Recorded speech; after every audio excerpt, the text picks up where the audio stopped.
Welcome back, everybody on the committee. Hope you had a good holidays and a good new year and all that stuff as we look to 2025. We're ready to get back to work. We had a bunch of stuff, the reminder from homework that we had from our December session that I think that we are going to bring back the information on so we can continue moving forward. Just want to remind the committee again, especially as we start dealing with some granular stuff. You know, if the charge is we make a recommendation to the board about the long-term use of the facilities. I just want to make sure we always just keep that front and center as we're thinking about things, so we don't get myopic with certain things of what might happen or be frankly beyond the purview of the committee. We want to get to a point of a recommendation to the board about the box, the facilities, and where that can go long term. As a reminder, everything is up on the website. It's the same link that we had from December. It's the same link in all the notes, and all the presentations are also always posted up there as well. All the historical information is there, and all of the information from all our meetings is there also. A couple notes on the decisions that were reached in December again, so we're all on the same page. It was decided we want to keep the school K-12 program on one site.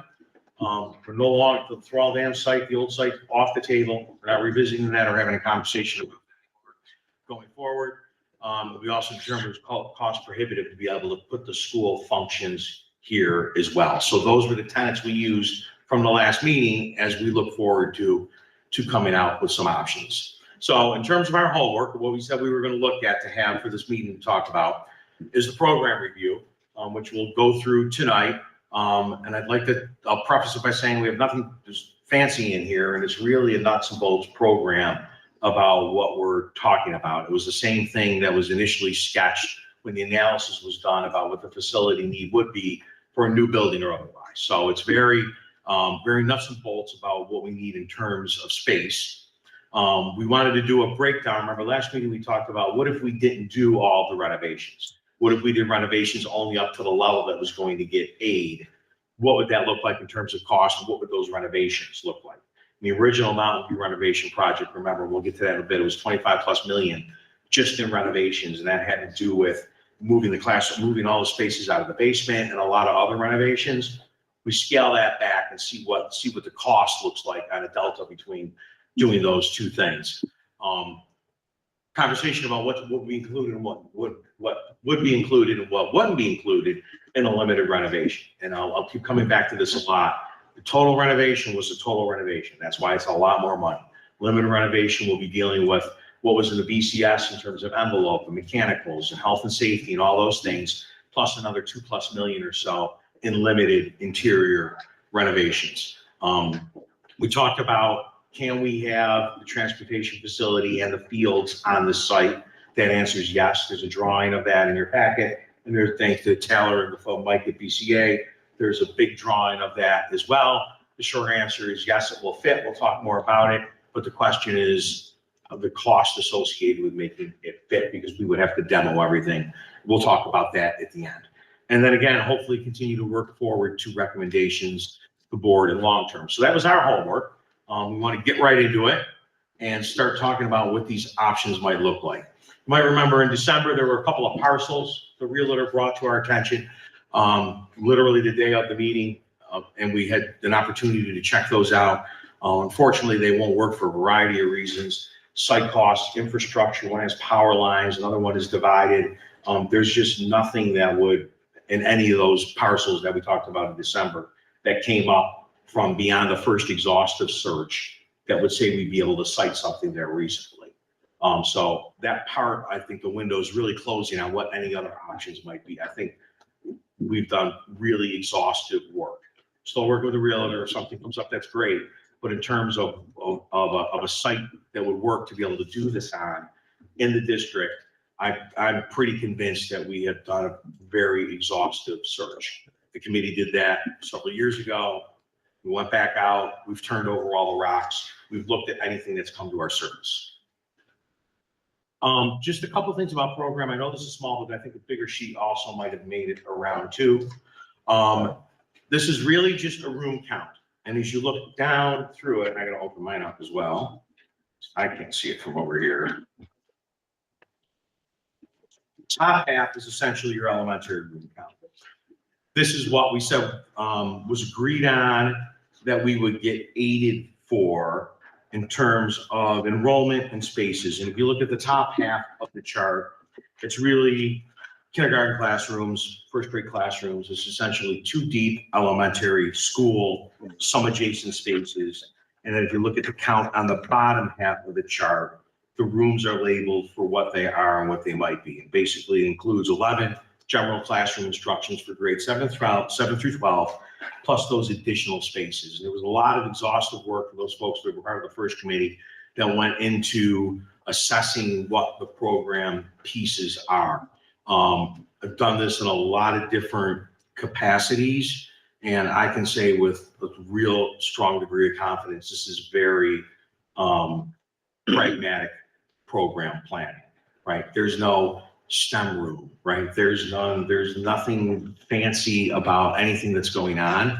So in terms of a real pragmatic approach to the program, I think this captures that, but it still allows for the programs that need to exist to be done in new or renovated spaces. So it's a very nuts and bolts count about what's going on. We've had conversations before about what if enrollment goes up? What if these other things happen? You've got being too deep, you have that kind of comfort, I think, in the elementary school. But when we talk later about limited renovations, it's not going to be immediate. It's not going to be a new media center. There's not going to be these other things that would be part of the full scope of all of the renovations. Those are the different cost implications. So strictly from a very pragmatic standpoint in terms of program, I think this is very fair, and it's also very conservative. But it was also determined 3 years ago when the initial program was built out that it meets the needs of what the district has and what they expect. Floor plans. So as a reminder, the first one are the spaces that are in the basement. It's important to remember that because in the limited renovation, I mean, the media center, correct me if I'm wrong, Josh, is in the basement, and part of what we were looking at in terms of the full renovations, which we'll get to when we look at the second floor, was moving that space out and doing a lot more. In a limited scope of renovations, it doesn't really address these spaces in completely renovating them because it's cost prohibitive. Remember, we wanted the exercise was let's go to 15 million and see what that looks like. In the full renovation, it was addressing everything. I want to speak to Taylor and Mike. I know Mike we had a conversation about before, but the goal of the full renovations was to get the instructional spaces out of the basement. Limited renovations won't accomplish that. Next. Again, go ahead. Yeah, sure. Question. Sure. When you said limited renovation, that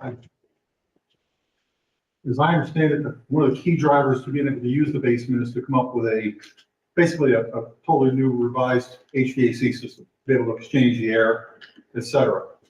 Certain classrooms or offices, for that matter, do not require windows. They can be subterranean to a level. So what you're saying is that you're factoring in the cost to bring that up, even though many of these rooms are in usable condition currently, to bring it up to the point where it would meet code requirements.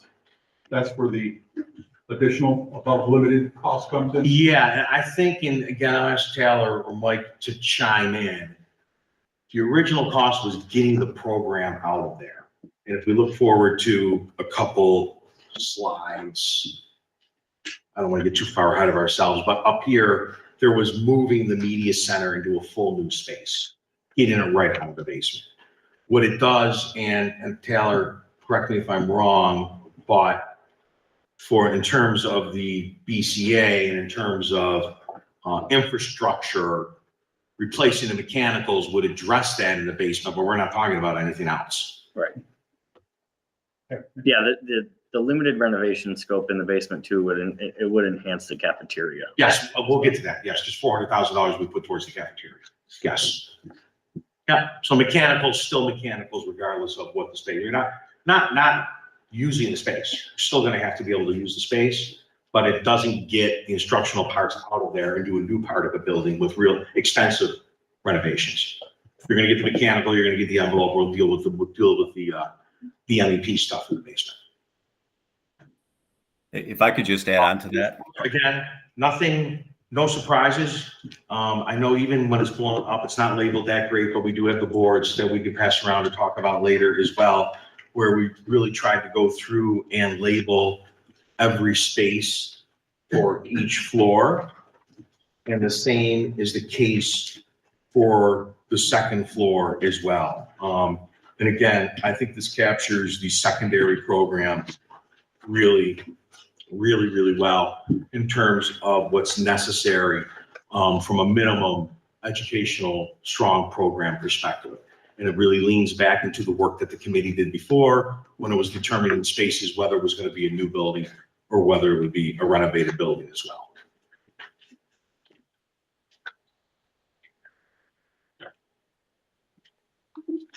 Yeah. The next drawing shows the addition, which is the top program part. And I want to speak to this in two different parts because we did break it out. The full renovation number includes the elementary gym space and adding an elementary cafeteria space. When we did the limited renovation number to continue to cut costs, those spaces are excluded. And I'll walk through that in terms of cost. So the reality is, and the full renovation includes these adjacent spaces. In a limited renovation, it's limited addition, it's constructing new classroom spaces, and it doesn't count for a new cafeteria, and it doesn't account for another gym back there as well.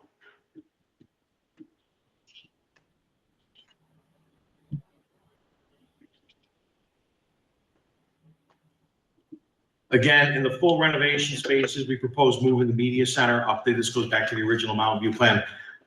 Moving the media center up into a new space onto the second floor and an additional space that's not used, this funky area between the two buildings, 980 square feet, to square that off and to be able to use that for an instructional space as well. So the real difference is this between full and limited renovations. And I think this is really where the heart, I know we went quickly through this, we're happy to talk about it as long as we want to. But the point really comes down to scope of renovations and scope of cost, because this really looks at the project two different ways. You know, the original one had a ton of local share. If you do something limited, this certainly restricts that a lot as well. So in both cases, at a minimum, the BCS work that we talked about before, back in December, is part of the project. So there's $7+ million in there that we talked about in terms of mechanicals, envelope, health and safety, anything that's part of the infrastructure piece of the plumbing, electrical, all of those things that were categorized as the most important. If you go back to the December presentation, towards the end, it had the BCS, absolutely necessary, north of $7 million to be able to do that work. That at a minimum is in both projects. But as you continue to look down further here, and the reduced option is side by side with the full option. Because the scope is limited, we can control abatement costs a little bit. Originally, we had 10 million plus for instructional spaces. That's cut back as well. And as far as the renovations for the other areas is all cut down less than half. So basically, what will be proposed is doing the necessary BCS work, which was $7+ million.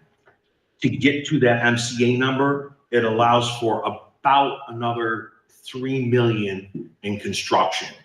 And we can prioritize what that might look like and what those spaces are. So what we did, remember, is we ran the number up to what can be aidable, where we can get the most bang for the buck. And as you continue to look down, the original concept with the full renovations was a $25.6 million project. The reduced scope is 15.2, which ironically enough, pretty much matches our original MCA number of 15.1. That's what we wanted to accomplish. So we took the original project, scaled it back, and really pulled $10 million out of the project.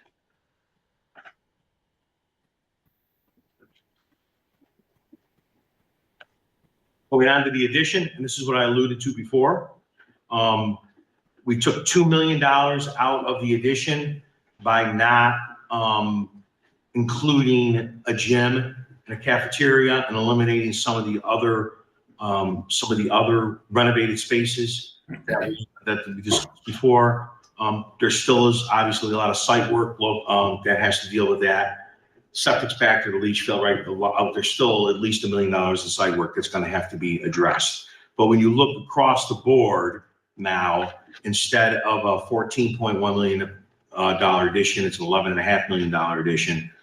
All in, it was a $20 million cost to put that building up. The addition up as originally proposed. Now it's 16.4.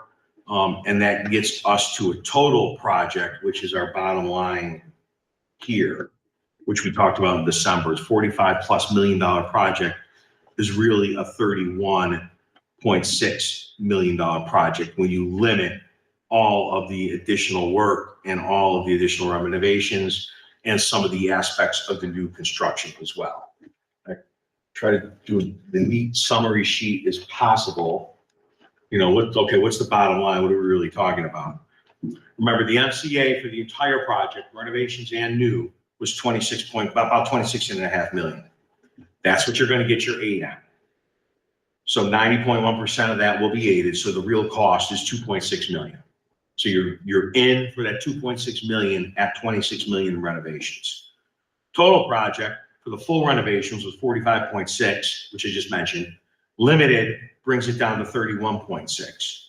So the difference between your MCA and your project cost, remember, is what's out of pocket.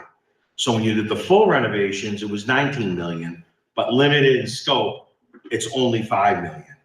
That is a big difference on the local share. So instead of paying 21.7 million unaided, borrowed, out of pocket, that's your difference. Now it's about 7.7 or probably around $8 million.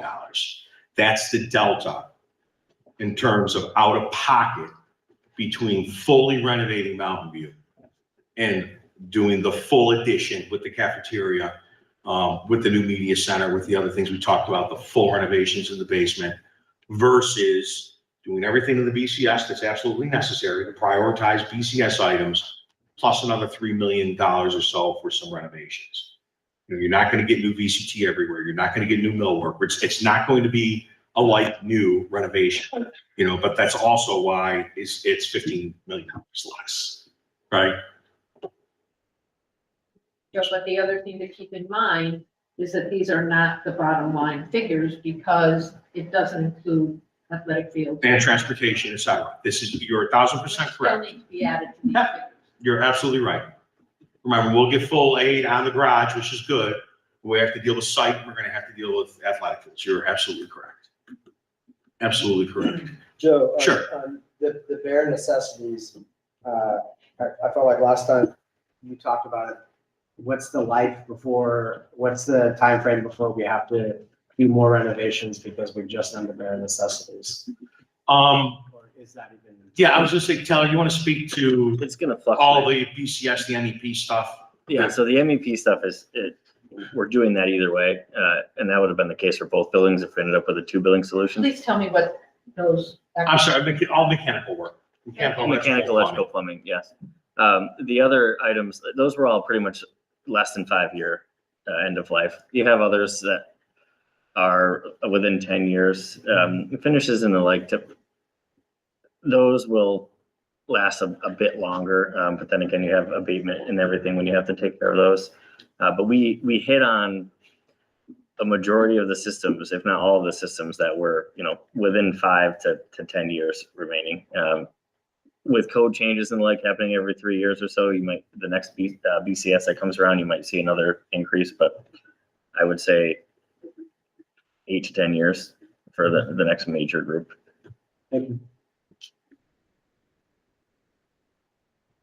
I mean, I'm going to stand up here and tell you how glamorous minimum renovations are, but it's also necessary. Like I said, I'll never forget spending $10 million on middle school. We got done. It's like, what the hell did you do? Like, you couldn't tell anything. Well, we did all the soffits, we did all the windows, we did all the boilers, we ductwork. I mean, it was a 1947 middle school. But the reality is that needs, to your point, that's gonna have to get done anyway. That $7+ million in the BCS has to get done. Or you're gonna end up in a place now like you did an emergency roofing project here, $1 million+. Why? Because you have no choice. But I would also say, once you're over this hump, the deliberate approach to maintenance will make a big difference. And that's really a commitment on the district's part to say, we've just done all this. We need to make sure when we're looking at our maintenance contracts, we're looking at sustaining the work and all these pieces beyond it. We're putting the time and the energy. You spend the buck then, right? Just like everybody, you spend the buck to take care of your furnace. You spend the buck to the new systems and maintaining them will speak a lot to life expectancy as well. Not I would- factoring inflation, that $1.5 million roof project would have been considerably less had it been done the year that it was recommended to be done in, as opposed to 4 years after the fact. Sure, as any project.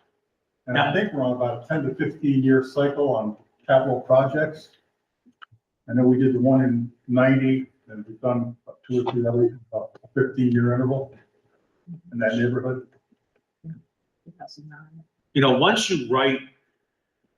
Once you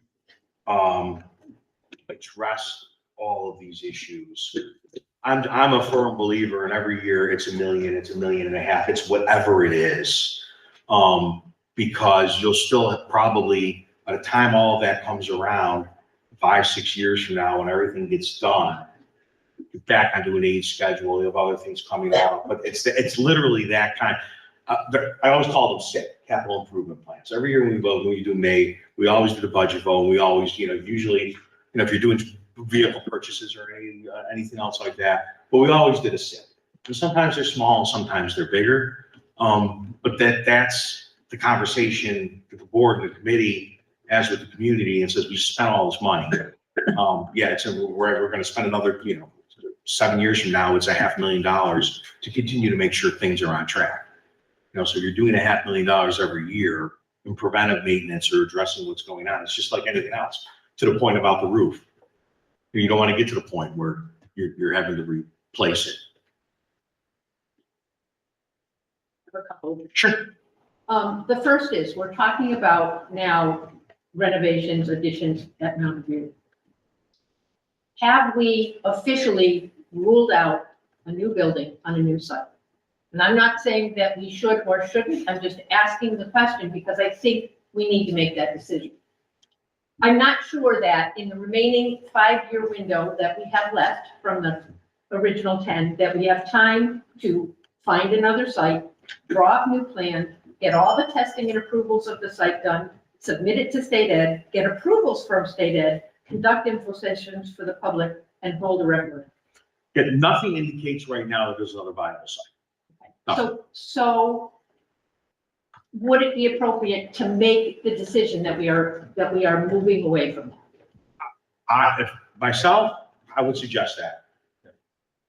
We said before, we would always keep it open, and we still have kept it open if something dropped in our lap. But part of it is, if you don't make that decision, we go down one road, there's somebody, all of a sudden the land fairy comes and says, oh, what do you know? There was somebody this all of a sudden decided they want to do something now. Are you going to change horses at that point, regardless, after everything else has already been submitted? We're talking about timeline last week. And for the addition, there's going to have to be a preliminary submission that goes to state ed anyway. And that could take 6 months just to look at this addition to say whether or not they want to be able to move with it. What was the local share cost of the whole new school? Do we know what that? Back on Thrall, Yeah. we do, I don't have it in front of me, 28? It was 26 or 28, yes. Yeah, it's in all the prior presentations. I don't have it in front of me, but it was high 20s. And we're at 21 plus another 7 for the athletic fields and bus garage Well, you're at 21 for full, for full. and then you're plus whatever, anything else Both will of be them to are your plus plus. another Yeah. 7. So you're gonna be 28 again. Yeah. Which, remember, back in September, we walked through the Mountain View, which is how we ended up with Lakeview, because that 28 was like a 45 number for Lakeview. It was completely untenable to be able to do the educational program here. It'd make no sense at all. Which is how we ended up with that decision too, so. So the section numbers, those are classes in individual rooms. Those are Yes, room numbers. Does that factor in the ability to have multiple classes matrixed through the day and week? In other words, do we need, so some of these are very specific. The classroom is dedicated to that, a science lab, et cetera. Some of these are just general classrooms. There's nothing specific about them. There's nothing that I can see from my educational recollections that would require a teacher could teach 2 periods a day in this classroom. Another teacher could teach 2 or 3 following that, et cetera. So now you've taken 3 instructional timeframes and put them into one room to start diminishing the rooms required. We're at 53 rooms total according to this section review. right. So that's one of the things I was hoping to be able to do tonight when we talked at the last meeting, was find out what rooms could be used for certain things and what rooms couldn't be used for certain things. And then Josh interface with what might be able to be grouped together. Yeah, I think the only thing that's interchangeable that's on there is 11 secondary rooms are designated as general classroom. And the rest of the spaces are assigned. So that includes 7 through 12, all of the core content areas. And because of the enrollment of the schools and what teachers teach, somebody teaching 7th grade and 8th grade English in a room and all those different kinds of pieces to it. I don't think squeezing that right now is going to make a difference. I think the way that the program was planned accommodated for as much as it can. And second, I don't think we should come out and make a recommendation of, well, there's 53, we think you can do it at 50, and tell the board, we'll go with 50, and then find, who wants to volunteer to share or double and triple up people. I don't think it's a strong recommendation. Taxpayers may not look at it that way. No, I would agree, and I think this is the kind of conversation that would have to happen when that comes up. There's no question about that. Yes. First, I have another question I want to go back to, but Jim, I did that. I went through, I got the room usage. And I have to find it. But I got the room usage, and there are a number of rooms in the building now that are available 5 or 6 periods a day. Some that are used right now just for study hall and AIS or something of that nature. So I agree that we could use fewer classrooms. The other thing is that diagram of the addition has 2 classrooms for 6th grade, which are not in the elementary. They're in the middle school already. So I think that's 2 more classrooms we don't need. And I don't know, architecturally, I don't know how you reduce that and still have that all connected. So anyways, I can share that with you. But my other question is there a middle ground between the full renovation or the full addition and the reduced addition? Can you not do the cafeteria, not do the auditorium, but do those classrooms to the full extent? Do the rest of that addition? Yeah, it can be a mix So and that match of it- anything. It can be the question is how far above the MCA do you want to go? So this whole section's in the limited, just this section's not. Is not. Is the tech shop in the limited or no? That's- No. All right, so that stays in the, okay.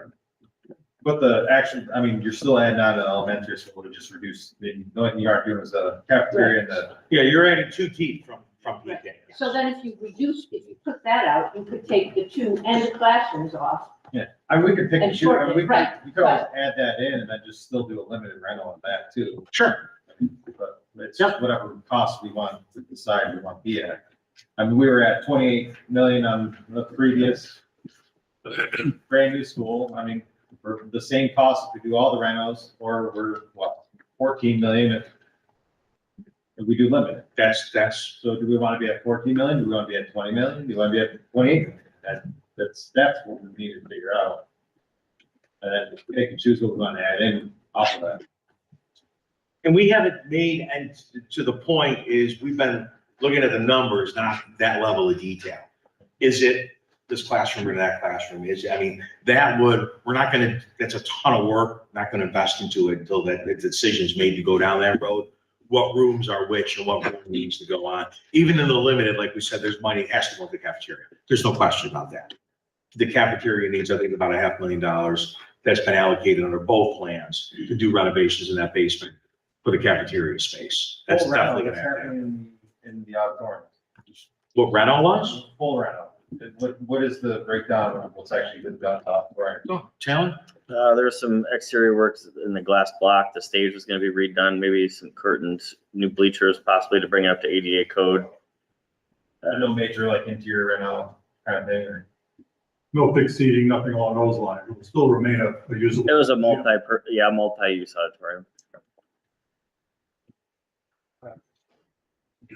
And then, is there anything getting done to the secondary gymnasium in the full rental? Like, that's all brand new, I right? don't think so. No, it was, yeah, as is, yeah. Yeah. There might be a new connection if we, to the other addition, but yeah, no real renovation there. Another question. Is there room, even with the addition, on the current Mountain View campus? In that far back, as you're facing the building, that far back left corner where the soccer field was. Is there enough room there to put either the bus garage or bus parking? And then on the current bus garage site, put either the new bus garage or the bus parking? There's no room on the Mountain View campus for any of that. Part of it is we have to move the leach fields too. Is that the leach field, that's the big grassy area that you guys have? Yeah, that's gonna be leach all back there. Yeah, leach field and it can be doubled as like a practice field. A gym space, for lack of a better word. No construction on it. Okay. Yeah, So that parking area that you show on there is big enough to really, no, very limited. Is there enough parking? Because there's already an issue at the high school, the Mountain campus with parking. There's people who park at the grocery store, Right, but there's a parking area in the back. but it's like 7 cars. So where's that all is? It's very few. I'm curious if we're gonna move 2 schools together, what we're going to find. I think that bus garage is torn down, that gets made parking lot, right? I didn't see it in that, so I was just curious. I mean, that could certainly be one option, but the spaces that were added, even with, you're adding 25 faculty plus or minus. I don't know what this parking count was. There's a minimum we have to achieve anyway, regardless. Take a look. Yeah, we may be able to expand that. It's more of a planning sketch. I think it's got room for the bus drop off, and if the buses aren't parked at 45 degrees during the loop and they're just in a sort of a line, we have extra room for parking as well. So there's options and room to adjust that layout itself. And if we have to stretch it, we might have the ability to stretch it. But I appreciate what you're saying, but the vagueness is a concern because I go there to drop coffee off to my wife and all the parking spots are used and people are parking at the grocery store. And that is without, and then the elementary school teachers being there. So that is a huge concern, is the parking. And I would say, like, if we're gonna create a spot, we've gotta have parking for every teacher. We could revisit the parking counts. Like I said, the original site design was to meet those minimums. But we can go back and recount everything, look and see what that looks like. We add that talent or whatever. Yeah. Transferring too. Not that it's a huge number, but you will lose a certain amount of staff. Yeah, I combining just into one like- building. That's some Yeah, age and I think that. it's a big concern. Well, certainly it is. Certainly it is. I'm assuming that the addition shown here that links up to the existing new gym, that is buildable or trafficable ground. That doesn't impact the septic.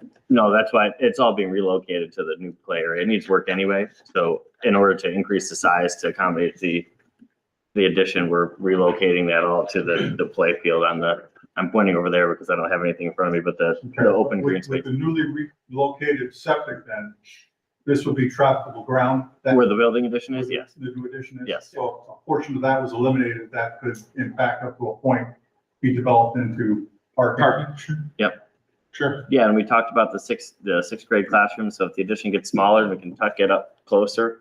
Again, this is a spatial concept on that plan that you're looking at. So we have room to grow north and south on the page. Zach, you should make sure you make a note that we look at the parking counts. I think for me, I don't want to beat a dead horse with the parking, but the minimum is that when we have a game and when we have 2 schools now and 1 there, we aren't relying on a private business for their parking. If you go by tomorrow and you look at the Tops Market, you're going to see 10 to 15, sometimes 18 cars over there, maybe 1 space free in the lot, right? That's a whole row and a half that leaves them 70% left to do their business. When you have a game, when I went by the other night, that was 1, 2, 3. There was only a couple spots over by the door of Tops that were open. Everything else was basketball, and it was lining the streets all the way from the town hall down to the thrift shop. And so I guess I have not just a little concern, I have major concerns about where you're going to put the cars for an entire district, number one. And if there is an event that draws more than 10 people, where you're gonna put them. And so I think that it's great for us to squeeze out other little options here and there, but we are talking about a significant problem. And I, for one, am not interested in continuing to take up the parking space of a private business that's looking to stay alive. Well, we certainly, like I said, we're gonna go back and we'll maximize all the parking, but I'll tell you right now, whenever you have a game or anything that's going on, it's always gonna be open. Just Yeah, that's the case. just looking at the plan on the site, you won't have enough ground. Never have, to right. a parking lot that would fill all of that on the site. Yeah. But how much parking could go with the current bus garage? Well, because where the current bus garage is, probably a lot. I mean, you can demo the whole thing and make it a parking lot.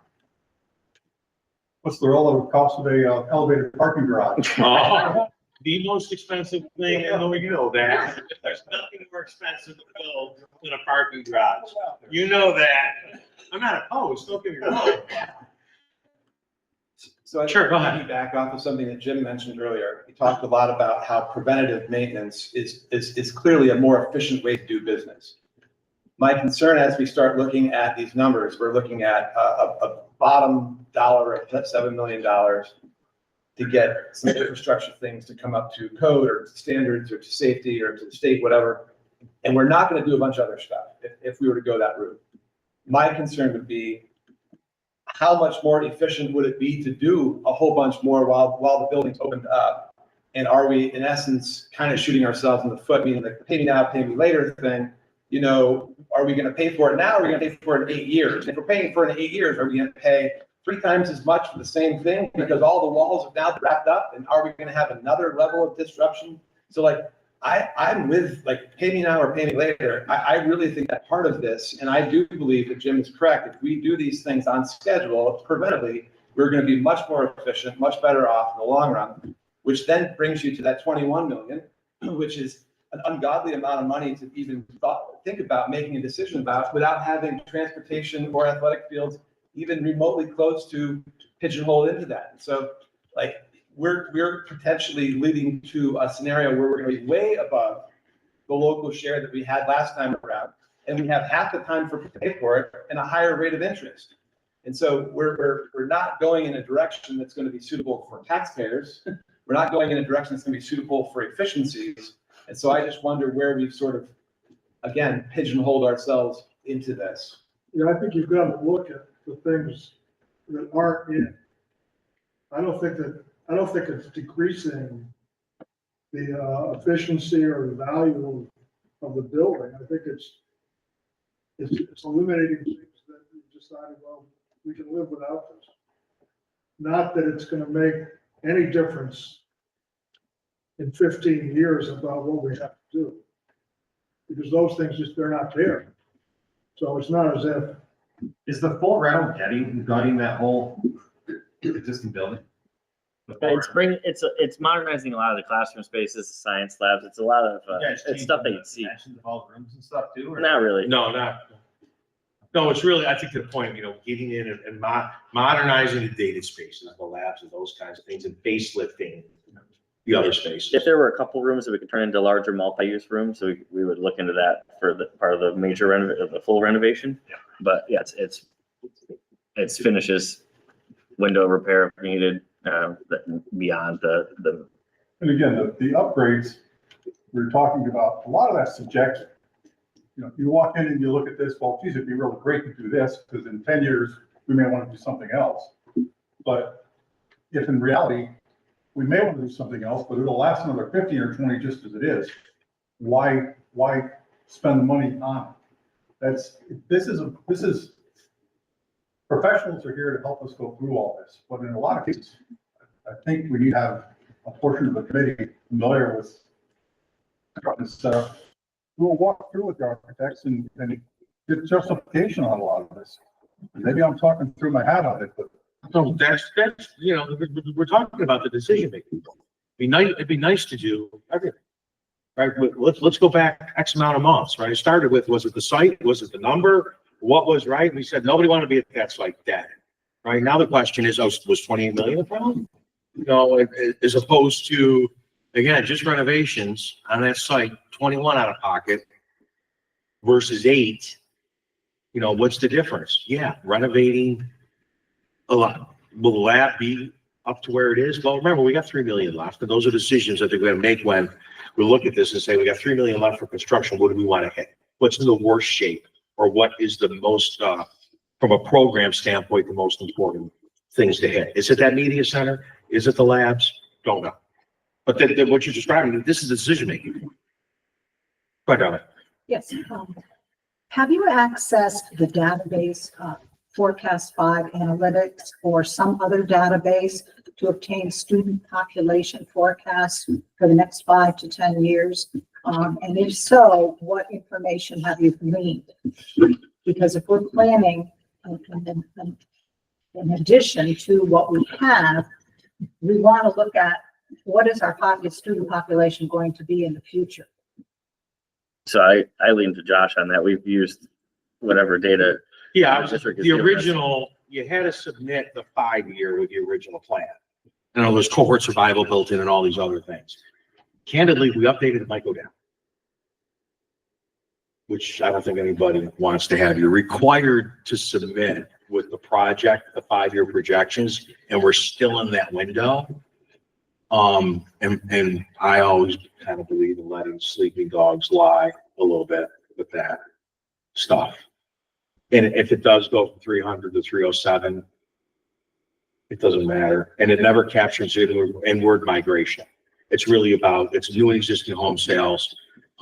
It's cohort survival, which the district has a high one anyway. This is not, we don't have a big transient population. You see that in a lot of other districts. What's the cohort survival, where you come in from year to year, who actually is still hanging around? And the lower your cohort survival is, that drives down the it's an 8 factor as well. But there's strong cohort survival to a large degree too. So I think, you're not going to go from 300 to 400, where there's a 25% increase in the role. And there's nothing showing that there's going to be a dramatic drop off. No. I think we've been saying it was projected to be stable. It still is. Josh, we said last year, you're basically at the 300 mark plus or minus. 400. 400. I'm sorry, 400. I have one more question.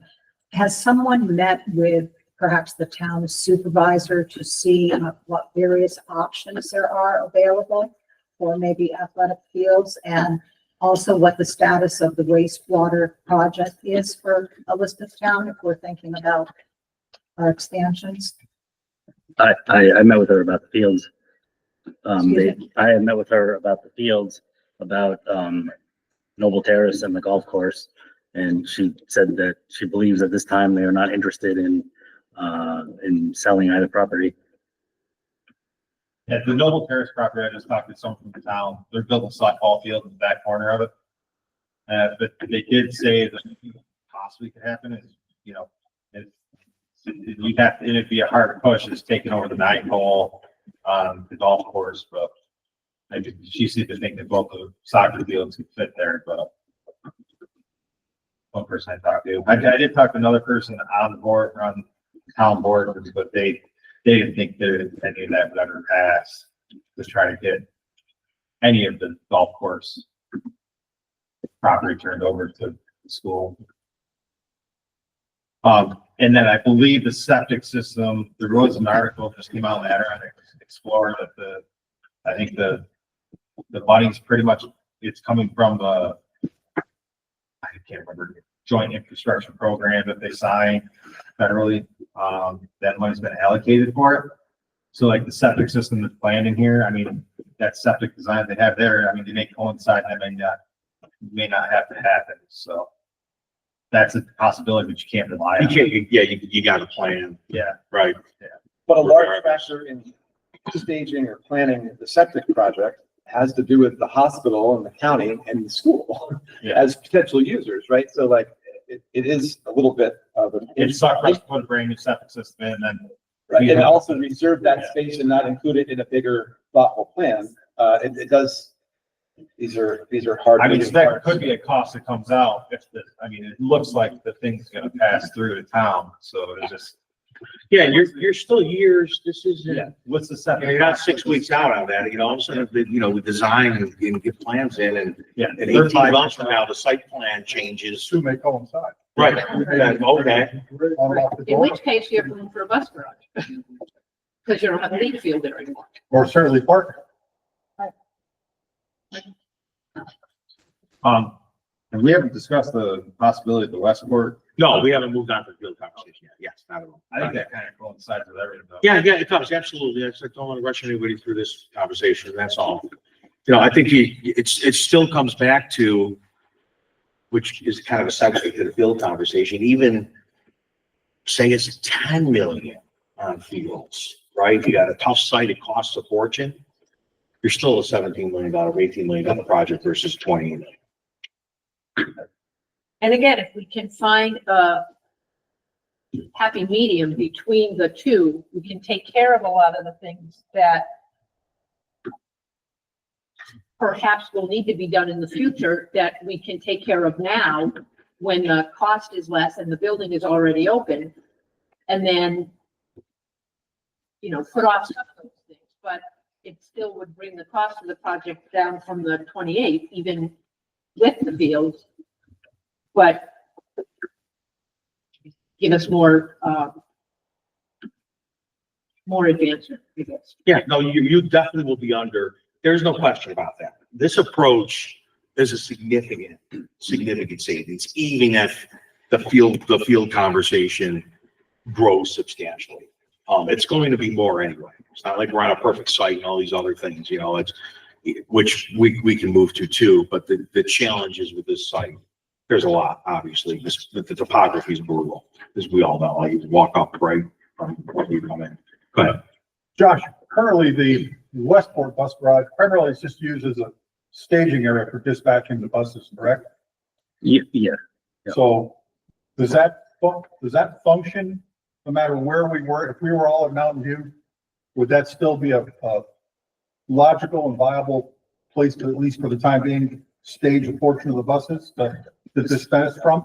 So it is no longer a bus garage. I mean, Correct. we can't service buses out I'm of there. talking property. I use the term bus garage really because that's what we're talking about. So, do you mean, could we like rebuild a bus garage, or could we just stage No, the just- buses here? What we've got right now, what we do, we park a certain amount of buses Yeah. here every night and dispatch Yep.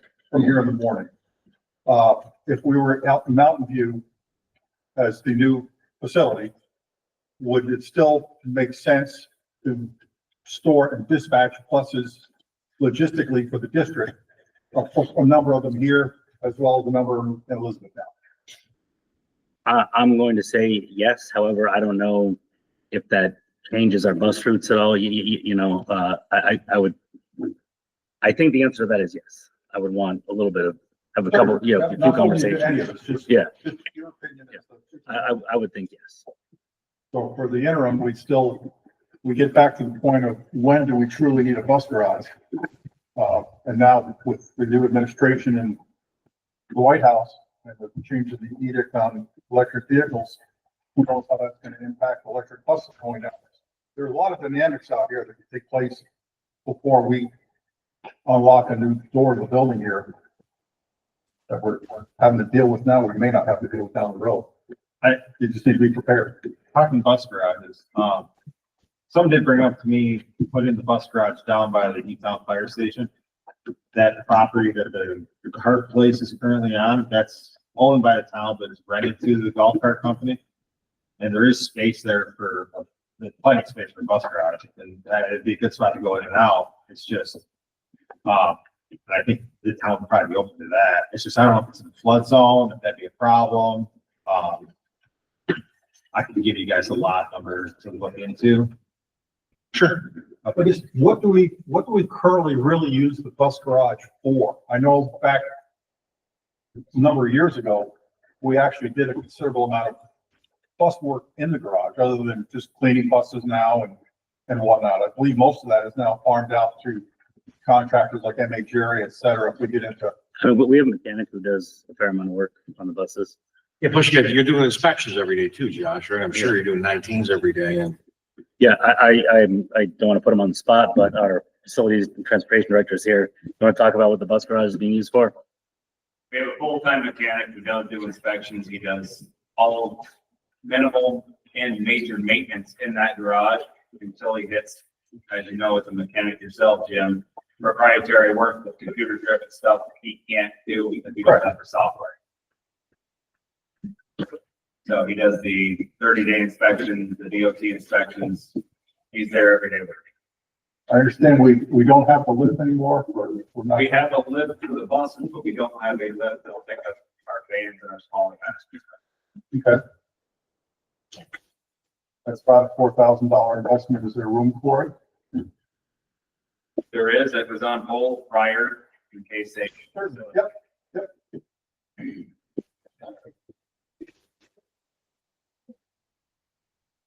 I think it's important that, Jim, to your point is, this is, what happens at the school isn't contingent on what happens with a soccer field or a bus garage and the other pieces too. Which is kind of why we've looked at them in two different ways.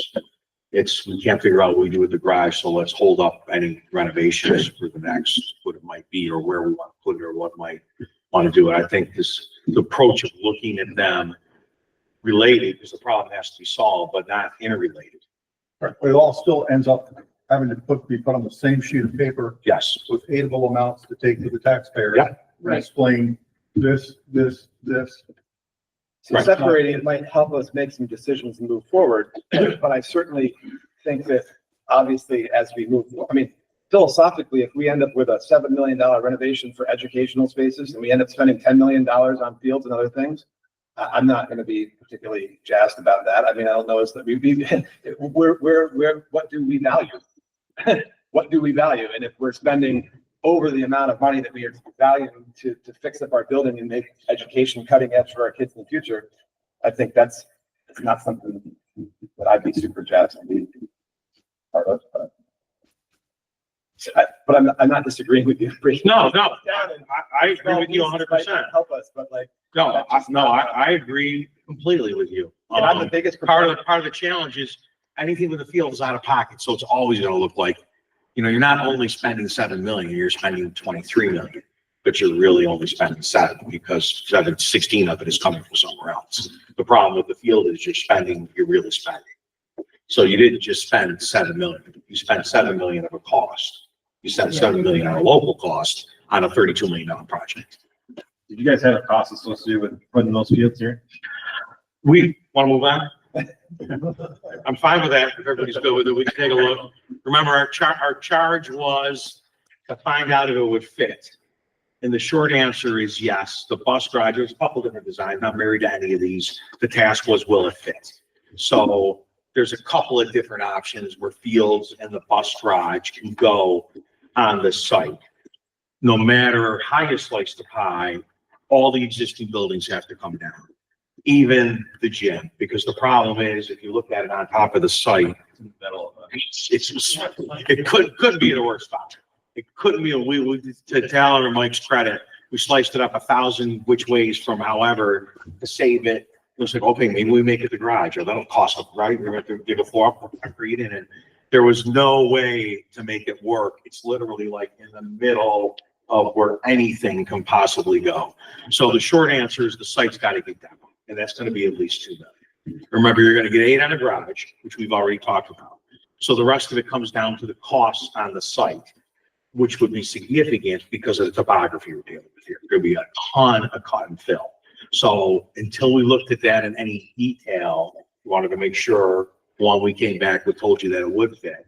and we could spend some more time getting closer on numbers with that, if it's something you wanted to consider. But this is not an inexpensive site, Right, like period. at least 2 million more than any. Yes, and remember, you're 2 million in the demo, right? So extra excavation costs of at least 3. It, Yeah, I'd say probably 4.5 yeah, plus fields. it's an 8 to 10. It's an 8 to, you know, don't hold me to it. It's all 8s. I'd be shocked otherwise. And how many acres is it? Oh, I don't know off the top of my head. We do have to clear some trees to fit everything though. So we are expanding the actual cleared land.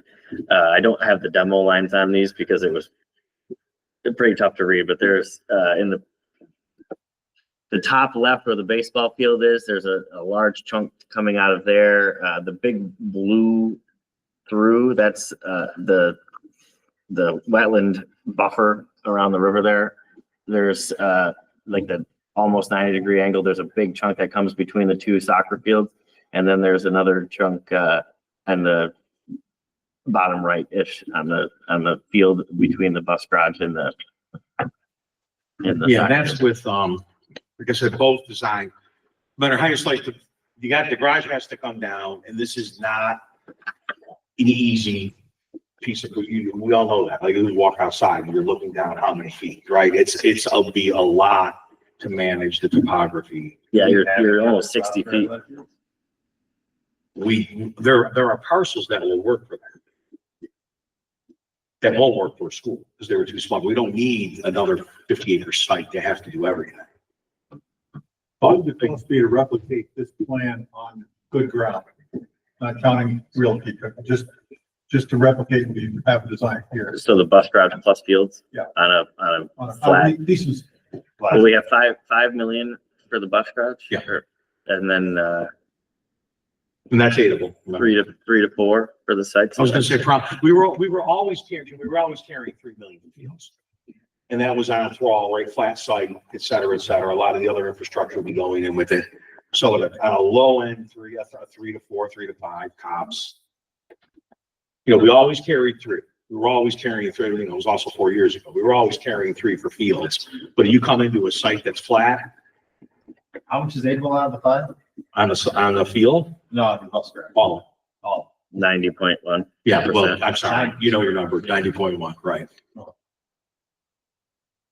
And then the site, we did the 2 options and one of them is sort of trying to use the existing entrance drive and substructure that we have there as much as possible. So we keep the bus garage tucked up near the retaining wall, add the parking, make a bus loop, and then scatter the fields around it. But in that option, you only get you get a main soccer field and then you'd only get 2 half fields for practice. So the other option is bringing the bus garage in the loop. And again, this is just spatial planning, but bringing the bus garage in the loop to Cisco Street, creating a loop there, and then using the rest of it on a level ground as much as possible to create the. You know, when you keep them together, it does open other opportunities too. We always had my experience with the bus garage on the fields, putting some public bathrooms right there. You've got infrastructure too. You're not running infrastructure to a field, but there's just other options. But it's not like there's a ton of parking. There's no right parking. It's kind of like storage in your house. There's never enough storage, right? There's never enough parking. But it's not like you're gonna pull up 700 cars and you're gonna park them Part of the anywhere in the field either. Bathrooms and storage for like athletic. Yes. Yep. The 5 million though, for the bus garage is included in the 26 that we're looking at for the buildings? No. That's totally separate. Yeah. Okay, Yeah, parsed it out. right. But this 26 that is the MCA does But not our include the 5 million for the bus garage. Our out of pocket costs like 5 million for athletic fields. Yes. But Again, but depending on where, we were always carrying 3. It's gonna be more. You're not gonna find a perfect site. Like, you know, something is level or, you know, it depends on access and everything, you know, how much you want to do with parking, how much you want to do with other things, but it's gonna be, you know, and although we were always carrying 3, it's gonna be more. And it's gonna be, and on a good site, it's a 3 to 5 question. Out of pocket. On this one specifically, we'd have to also carry the demolition cost of the building. Most, yeah, it's, remember, here, it's 2 million to start, just to tear everything. It costs, yeah. So that would bring it up to 7 in that. Yeah, between 1.5, it was, you know, the estimators between 1.5 and 2, I would be conservative and say, you're sorry, it's 2 million to tear everything down. Is it 1 3/4? Okay, so be it. But you need to account for that cost on top of field, any field costs or other site costs. It sure sounds like it would be a nicer option if we did find a site that could have the bus garage and full athletic fields that were closer to where we're going to potentially renovate Mountain View, right? Because then you're looking at a $5,000 bus garage gets reimbursed and 3 million, excuse me, 5 million, and then 3 million for the fields. So then you're looking, then you're at the 8 plus the 7 if you went the short route on the school, right? So then that's a much more tolerable amount of money. If you did this field layout here, which isn't enough room for modified girls or boys soccer to come here from Shazy or from Spring Lake or from Keene. They're gonna, one field will be here, and then half the kids are gonna get bused over to Dudley or over to another place, and you're gonna have another one of these things that moves people all over the countryside, and you can't figure out where to pick up your kid. These fields aren't designed for. No, these fields are correct size for, I thought there was 2 half. No, that was if they try to utilize the existing driveways. Oh, I'm so sorry. Yeah. I'm on the So right. that first one has 2. Oh, sorry about that. My bad. Sure. yeah, if we were to do the plan, I would recommend the layout with the half field. And it's more for the practice field. So you can have 2 teams practicing at the same time plus the full field. Got it. So we have to look at it as, does it make sense to tear down the building, spend more money, or sell the whole building as is? As and is. then find out- Hopefully benefit the tax base of the town in the process. Sure. Yeah, sure. And meet some other needs. You know, and there's, if the developer looked at it, there's incentives for all this stuff. You know, there's historical tax credits. I mean, the list goes on. So it's not, you know, like I said, our chargers would work, and yes, but it is certainly not an easy, you know, anything can be done. It's not an easy proposition, and we definitely wouldn't suggest doing it along with the practice fields. Get chopped up. What's the other locations you guys have talked about? Remember, we've got almost 26 locations, right? So everything was getting disqualified on the prior conversation that we had, you know, would everything fit?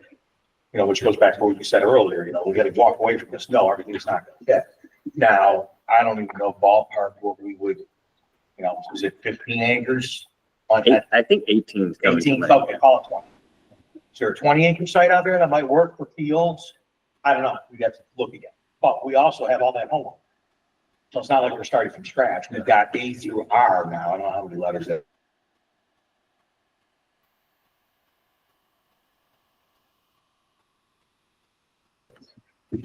We can go back to our giant laundry list and say, okay, is there a 20-acre on here that like makes sense? So we can do that and then look at the Mountain View. Some come up with a number somewhere between full reno and with bare minimum, or, you know, I don't know how the board's feeling about bare minimum versus full reno. I don't think we should be at the cost of what the whole new building should be, but also I don't think we should be bare minimum. Once that scope starts getting uncovered, it could be a different conversation. And I think, again, remember, the committee's charged to recommend to the board to go that direction. Board may very well say, well, you know, we want all the signs left. Right, out of that, you have 3, again, sake of argument, almost $4 million. Where do you want that investment to go into? And those are kind of program decisions. Was there land, I know there was discussion about it, but I don't remember the outcome. The property adjacent to exit 32, the county jail and public safety building. I got the high power lines. I don't remember. If that's the one that came in sort of right after the last meeting. What's topography? Topography issues. Topography on that one, because one of them was topography, one of them was high power lines, and one of them was proximity to 80. Yeah, there's a problem there around that park. It was proximity to 87. Get the approvals for that. But we'll go back and look at all. I think that would be a benefit to anything. You would think. Bus dispatch. Right off the exit, I mean, you think it'd be all around. It's got all the utilities been put in place from when we built the jail and public safety building. It's got all new water line, ample for schools. What's the reg on the, what's the line of sight, Greg? Well, you just can't see it from the corridor. from 87 corridor. So with a bus garage, it might be shorter. Yeah, good point. We'll look at it. Like I said, we'll dust them all. There's also landscaping. Buy some tall trees to get in there. Yeah, bring in some tall trees. We'll look at all. We can certainly go back out and look.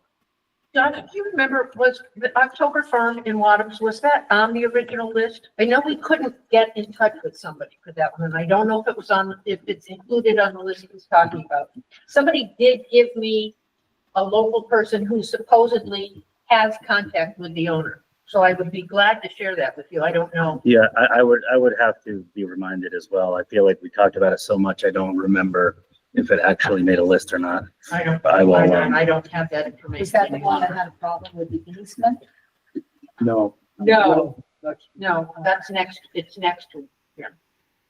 This was an operational farm at one point that was being farmed regularly by many folks, and it's been sort of let to grow up. And I think that the owner has other intentions in terms of hunting grounds and other sort of private kind of oasis kinds of things. He has multiple homes around, and so this is one of them that I was told by a few folks, without really investigating it too much, it doesn't have a lot of interest in getting rid of the bird hunting, the deer hunting, the different things that he has on that. You're talking about the triangular piece in Wadhams. Yep. Yeah, I think. Yep. Yep. Back to what we've been talking about, like, do we do the bare minimum or the full reno? As the board, could we come up with a number that we think that the townsfolk would be okay with, so that we have, like, we can, I feel like we spent a lot of time guessing, but if we said, hey, we could do 15 or 18 million, then we have a budget. Yeah, what was the tax percentage increase on the whole new building? We would have, all of this stuff has to get rerun because you're borrowing different too. Borrowing. Yeah, right. So you're gonna be borrowing different, you're gonna have different terms. Interest rates have moved since the original, like we have to. Well, I'm just saying, what was the percentage of tax increase on the whole? Originally. I don't remember. I don't know the percentage, but it was $200 per 100,000. Yeah. I believe. And I don't know if that considered, the star credit. or anything. 28 million local share. It was significant. I have to go back and look to the September presentation, but it was a significant enough. When I first started familiarizing with myself with the project, that's where I started. But why is this what it is? And all I did was turn 2 pages in. Oh, okay, you're borrowing 28 million. So there is, I guess, up to the point about the fields and things too. Remember, even in the short end, it's still a $32 million project. It's not like you're not investing, but you're maximizing the aid. That's the difference. That's the difference really in here, where we're saying how much, right, can we get here? The difference between that and that is your real cost plus the 90% of what's aidable, 90% of the MCA. Right, so it's never just an $8 million project. It's still $32 million when all said and done. But if, depending on where your appetite goes for any of these options, the next thing we would do is engage Rick again and say, okay, let's run these and do some scenarios. I think the last cost was a combination of location, percentage of increase, So clearly it can't be as high as what it was before. Right. But what is acceptable to people, I don't know. So what you're saying is to find a number between 7 and 21 million that we think can be tolerated and will yield a positive, favorable vote for this project moving forward. Yeah. And then budget it, as Josh has said, and then we start with the minimum and we tag on as many high priority items in there as we can that make sense to do it. And then we land on something that we think is affordable and gets us as much as we can afford. Yeah, remember, fields aren't part of this conversation right now. It's not fields. Yeah, They're a bus garage. That's always going to be over there. As a group, we feel we have enough information that we're comfortable with to sit down collectively, independent of a formal meeting like this, within the next 30 days before the next meeting, to just discuss, maybe get a little tighter. Well, I'm curious why. I mean, this seems like a pretty, I'm asking the question. I just think this is a good meeting right here. Yeah. This, to me, today, for the first time, feels more like a working committee than it has in the past. But I think that meeting once a month isn't frequently enough. If we, especially if we are trying to get to a referendum in the fall. Now, maybe that's not realistic either. Well, that's gonna depend what the state tells us too. Remember, we got a question in there to say, what's preliminary review gonna say? They say, well, if you get us something in March, we can get it out the door and you can, right, you need to back into that. We gotta get bond counsel. There's a Right. million things that have to happen. As you all well know, going through it before. Those 3 months were almost two plus years, two and a quarter Correct. years. So that's a daunting task.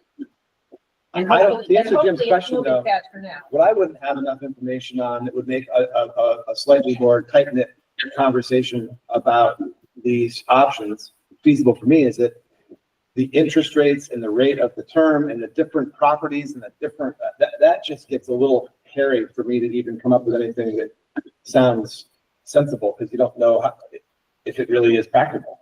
I mean, I go along, I think, personally, I think a month is quite a time frame, especially when we're on a drop dead date. It's gonna It be. feels here. like there's so much to do. You know, my thought behind it, We're gonna if we were run out of comfortable time. enough meeting together rather than involving everybody in the mix, but if people were willing to be involved in it, we could be. Well, we're gonna have to be here because I gotta keep this thing on track here. And I need to know what you guys need. So Right. Thank you. meeting an abstention doesn't buy anybody anything except make the process actually longer. Right. And does it need to be public? So I don't know what the status of that is. I think it needs to be a public meeting. I would recommend that it is. Yeah. With all the questions about communication and everything before, I recommend always, always, Hopefully, always, these always. people that are coming here tonight are taking information back out to the community. I know we have people videotaping this, putting it out.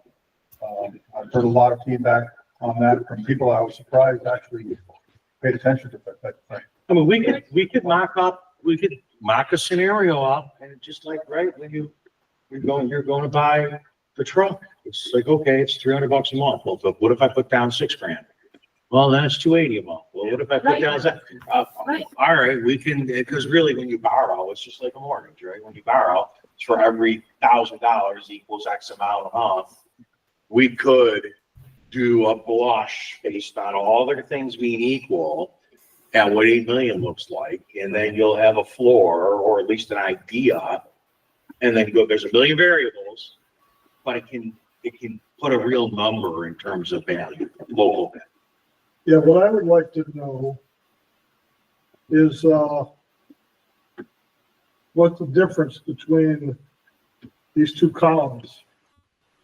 In terms of total In cost. terms of In terms of what gets done. what do you get? I mean, there's a Again, difference. it goes back to the full reno. Well, no, I Is the understand, full round. I understand that, but, you know, each particular item, I don't know what those are. Yeah, It's a You lower number. break down and define But, full you rental. know, I mean, if we're gonna make a decision on what to put in, Yeah, we need to know what, okay, what are we putting in? right, I think that But what are we becomes, not getting if we do the minimum? right, the second, but Well, Yeah, I what wanna- we're I getting, wanna what we're be getting able is a to minimum, compare but the I'm two not sure lists. we'll even know what that is, but we can know what the difference is. So Right. the difference Compare the two between the lists. minimum and Yep. full rental. again, it goes back to in simplest terms, it's renovating those spaces to like new conditions. That was always the full rental plan. And the limited one, in simplest terms, you're gonna have, what's our number? You're gonna have $3 million to spend on that instead of 14. Well, for instance, hazardous material abatement. Tell me. The limited. That's the abatement associated with the renovations, Yeah, right? so the hazardous material abatement is whatever is associated with, in the limited option, it is the mechanical, electrical, plumbing work. So it's pipe installation, any wall cutting, any floor tile, any penetrations that are being removed in association with the new mechanical system. And then any work that we get, I mean, at both of these buildings, there's a lot of, asbestos floor tile and ceiling. So you're hitting it in every classroom. So any work that is done may have asbestos so abatement It's removal. just the larger scope of work is to uncover. You got it. Exactly. Right, so if you don't do all the classroom So floors, that's the type of thing So that I'm the, asking for. you can think about it this all the way too. down the line. You're getting $8 million and you need to do this building condition survey work that is less than 5 years remaining on the useful life. If we say $10 million, you can put $10 million into 4 rooms. You can put $10 million into 20 rooms. You can put $10 million into the entire buildings, you know, sparse little here and there, do door replacement, do something, or it's maintenance.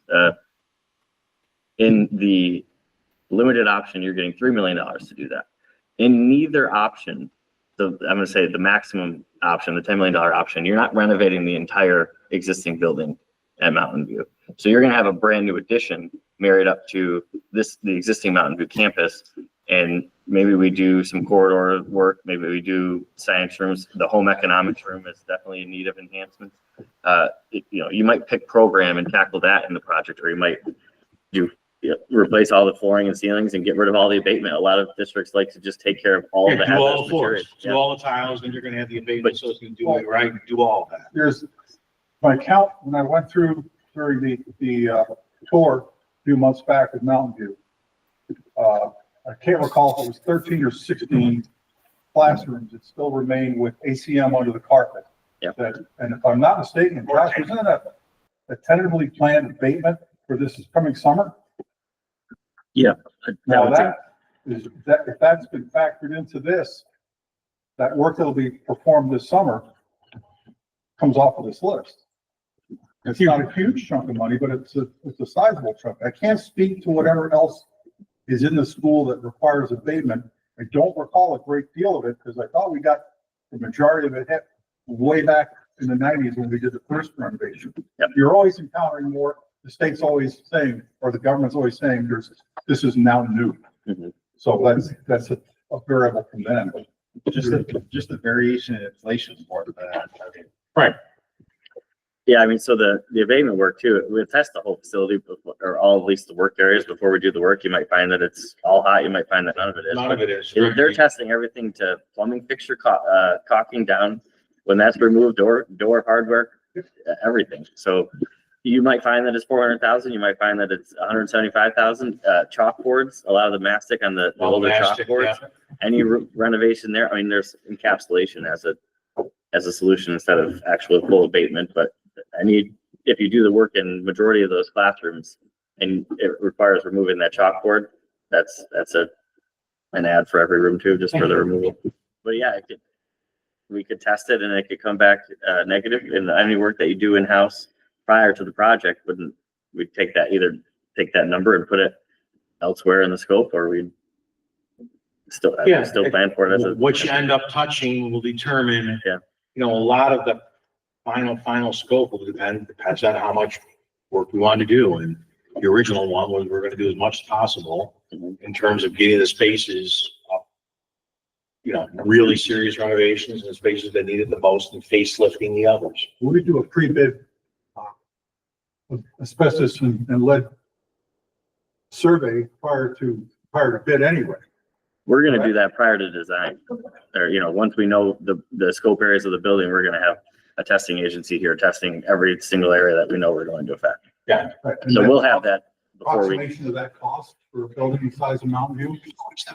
about 30, 35,000. maybe. Tops, 20-30 grand. Cheap insurance going. Absolutely. Absolutely. Knowing what you have or don't have.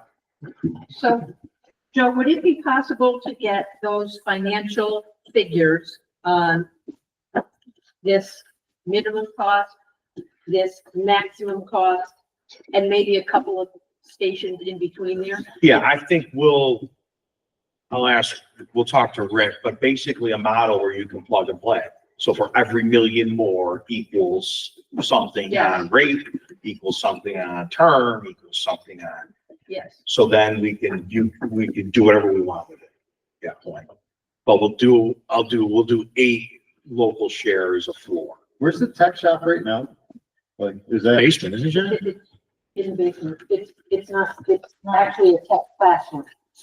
There is a tech room upstairs next to the, it's sort of wedged in between some admin and a bathroom and, conference room, but there are some I other think- types of shops. Right, but the tech room Yeah. that you're referring to, I think is the tech classroom. because Is it's it the STEM, classroom, the STEM, right? in the old Downstairs, library? The old library. Yeah. Right. So it's a STEM room and a, Just a room in the basement. Computer shop. Yeah.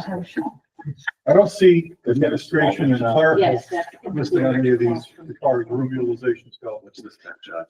This is the. administration, you mean like main office space? Or just- Administration, clerical, yeah, secretary work, main office, front office, principal, vice principal. So that's all in the main entrance that currently exists, and then there's another secure entrance to the elementary school. If we're looking at the elementary plan. And then the district office is also relocated to that orange corner in the bottom left. So you have a new entrance, secure entrance, the small. So all that would be incorporated into the new addition. For the elementary wing, yeah, and then you maintain the other additions that stand, and that would get some security and hardening as well. That was part of the main BCS or the minimum BCS. The money goes quick too. Don't be surprised when it just does. It adds up. We all own houses, so we know how that. Everybody knows the drill, right? And the problem with renovations, I think Taylor really outlined. As soon as you open something, you never know when you open something up. You never, we've all renovated tips, right? As soon as you go inside a wall or you go wherever and lift something up, it's always something else, always. Do you guys think someone's gonna, or the voters would approve a cost for renovating this school that's just as much as a whole new school would have cost? No. So, That's why we're asking for numbers in between, yeah, figure out what we can do. but it's gonna have to either That's be why- somewhere between to the middle. Yeah. Depending on the cost borrowed and the tax implications of it. And that would be helpful, because when you get to that point, then we can look at scope too, like we haven't had the architects, like we still need to do the scope work, room by room by room by room by room. If somebody signs up, I mean, you need upgrades in some of these labs. I mean, that, as far as I'm concerned, from a program perspective, that's really important. It's really important. And then depending on what else shows up of that, And then Money where, goes quick. like Jim was talking about classroom utilization, like that's when you guys would start looking at that and a more detailed plan. well, depending on what gets renovated and how. I have a question for the people sitting back here, and there are not that many of you, but what's your answer to this question about whether or not?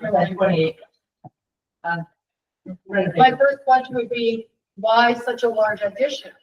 You yet haven't told me why we need all these extra classrooms when 400 people fit before. You keep saying state standards have changed. But I haven't seen any. What I did see when I went through the walkthrough were a lot of classrooms being used for storage or empty and like you said, they're not utilized all the way. That we need to address first to see what exactly do we need. I know the initial committee, none of us on the committee, Josh, correct me if I'm wrong, but I don't think any of us on the committee felt like the addition needed to be as big as it was. I mean, I would like to see the kids get more and less rooms if we could, like, if we don't need this huge long addition, let's not do that, but let's give them something that's higher tech, like the media room or something. Let's do something in that line, give them what they need, not what we want. I have another question that you just made me think of, is that those small, what used to be practice rooms downstairs that are used for storage. I know there are classrooms right now that are being used for alternative testing, and I walked through the building again a couple of weeks ago.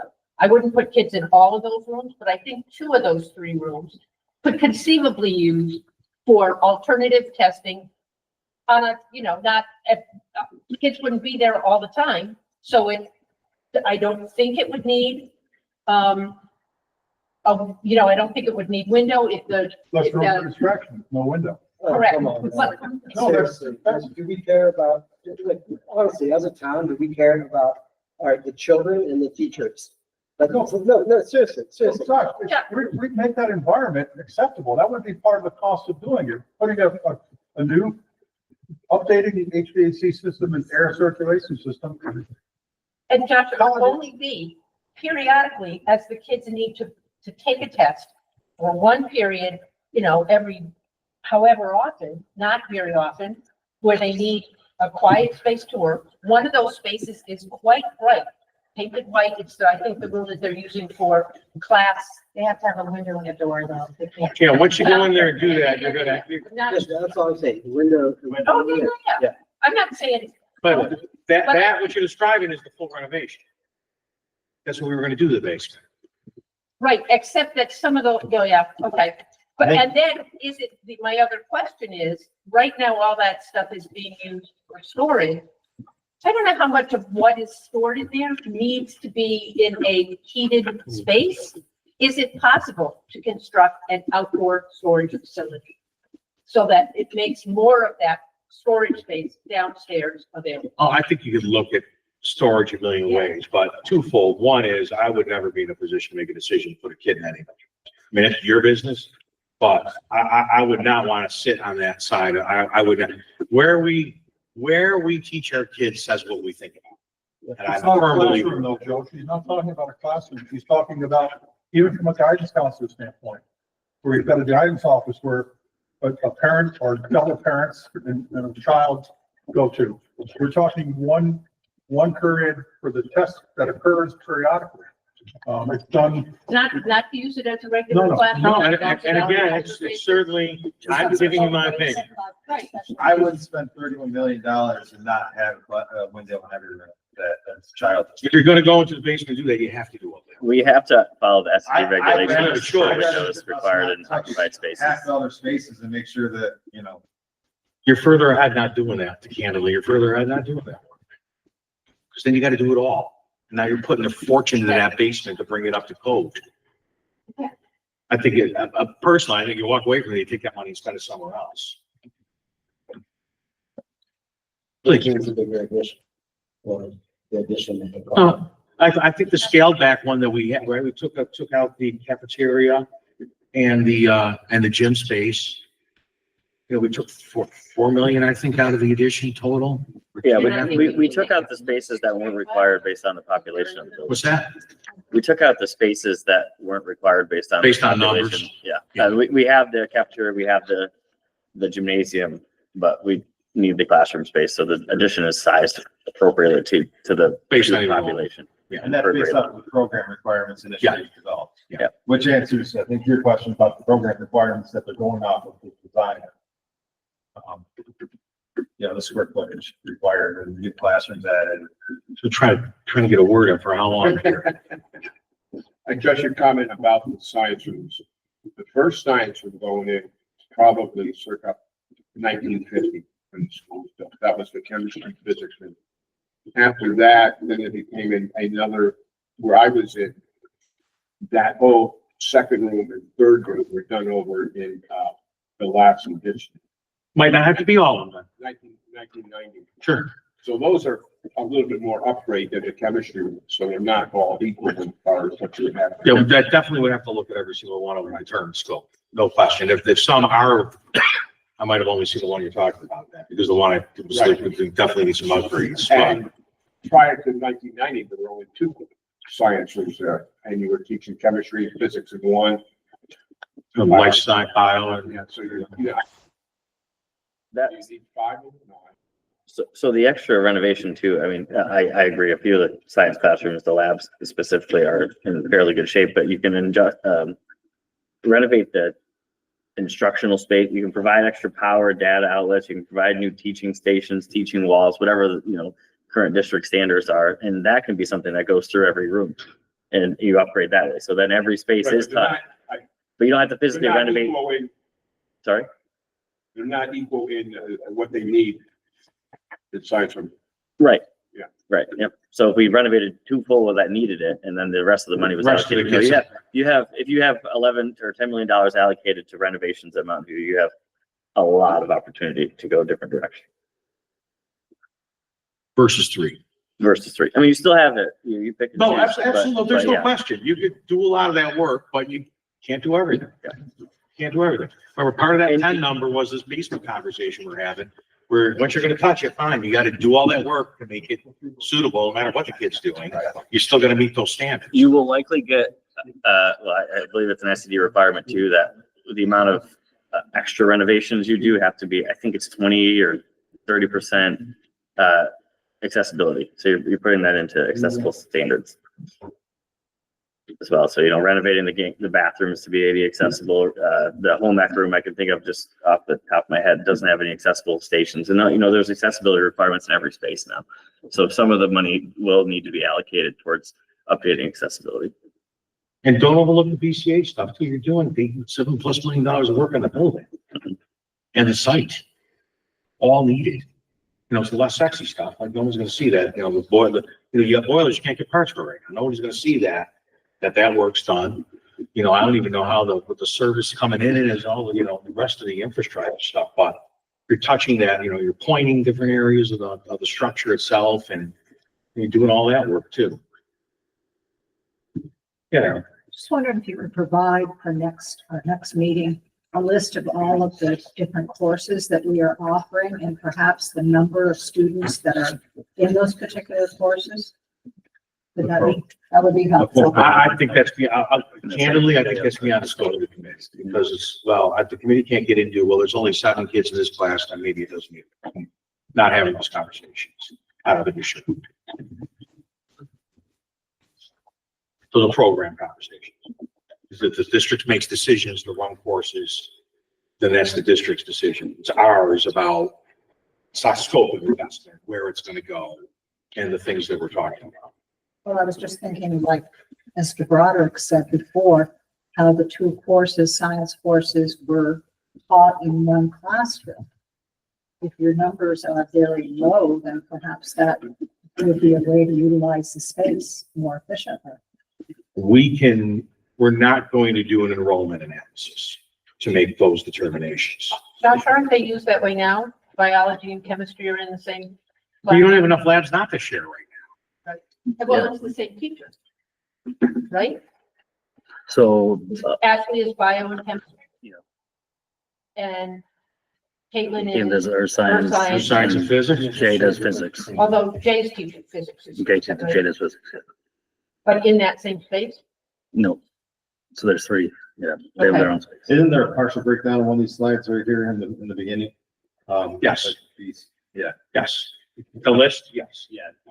The matrix. That gives a breakdown of our, home, local band. Yeah, but that's not courses. I was asking. We don't want to get into this purview. It's not, courses aren't our purview. No. Those are the conversations with the district have. We're not saying, we added the PUS history, this person needs a room. Like, we're not going anywhere with that. We've got X amount of spaces in there that serve everything that's offered one way or the other, including spaces that are shared.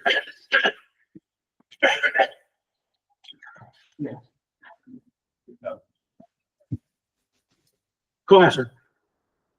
I think the financial model next meeting for the committee would be really helpful to see the taxpayer impact on the minimum $3 million renovation up to the 10 million. But I think one of the questions that I would have, and probably the committee too, is the 3 million. If you look at that minimum one, it would probably be helpful, and I may have missed it, but how much of that is the base load that you're gonna start with for the security and safety and some of the other renovation needs that you have, so you have an idea of how much of that 3 million you actually have to attack those program improvements. So the base that you're mentioning is included in the what are we calling it? The minimum VCS work that's already included in the project scope. So that's the almost $8 million worth of work included in the renovations in either option. And then it's additional, it's 2.9 or 3 for above and beyond. And then that's what the 10 is as well. So you're getting the mechanical, electrical, plumbing upgrades. You're getting all the end of life upgrades that are crucial. and you're getting security upgrades as well. Thanks. I apologize. No, that's okay. No, not a problem. But it's important to know that that base of what we were talking about is in both projects. It's what's beyond the base is where that's where the cost is. That's where the cost is. Yes, ma'am. Is there any saving by going to just one building instead of two?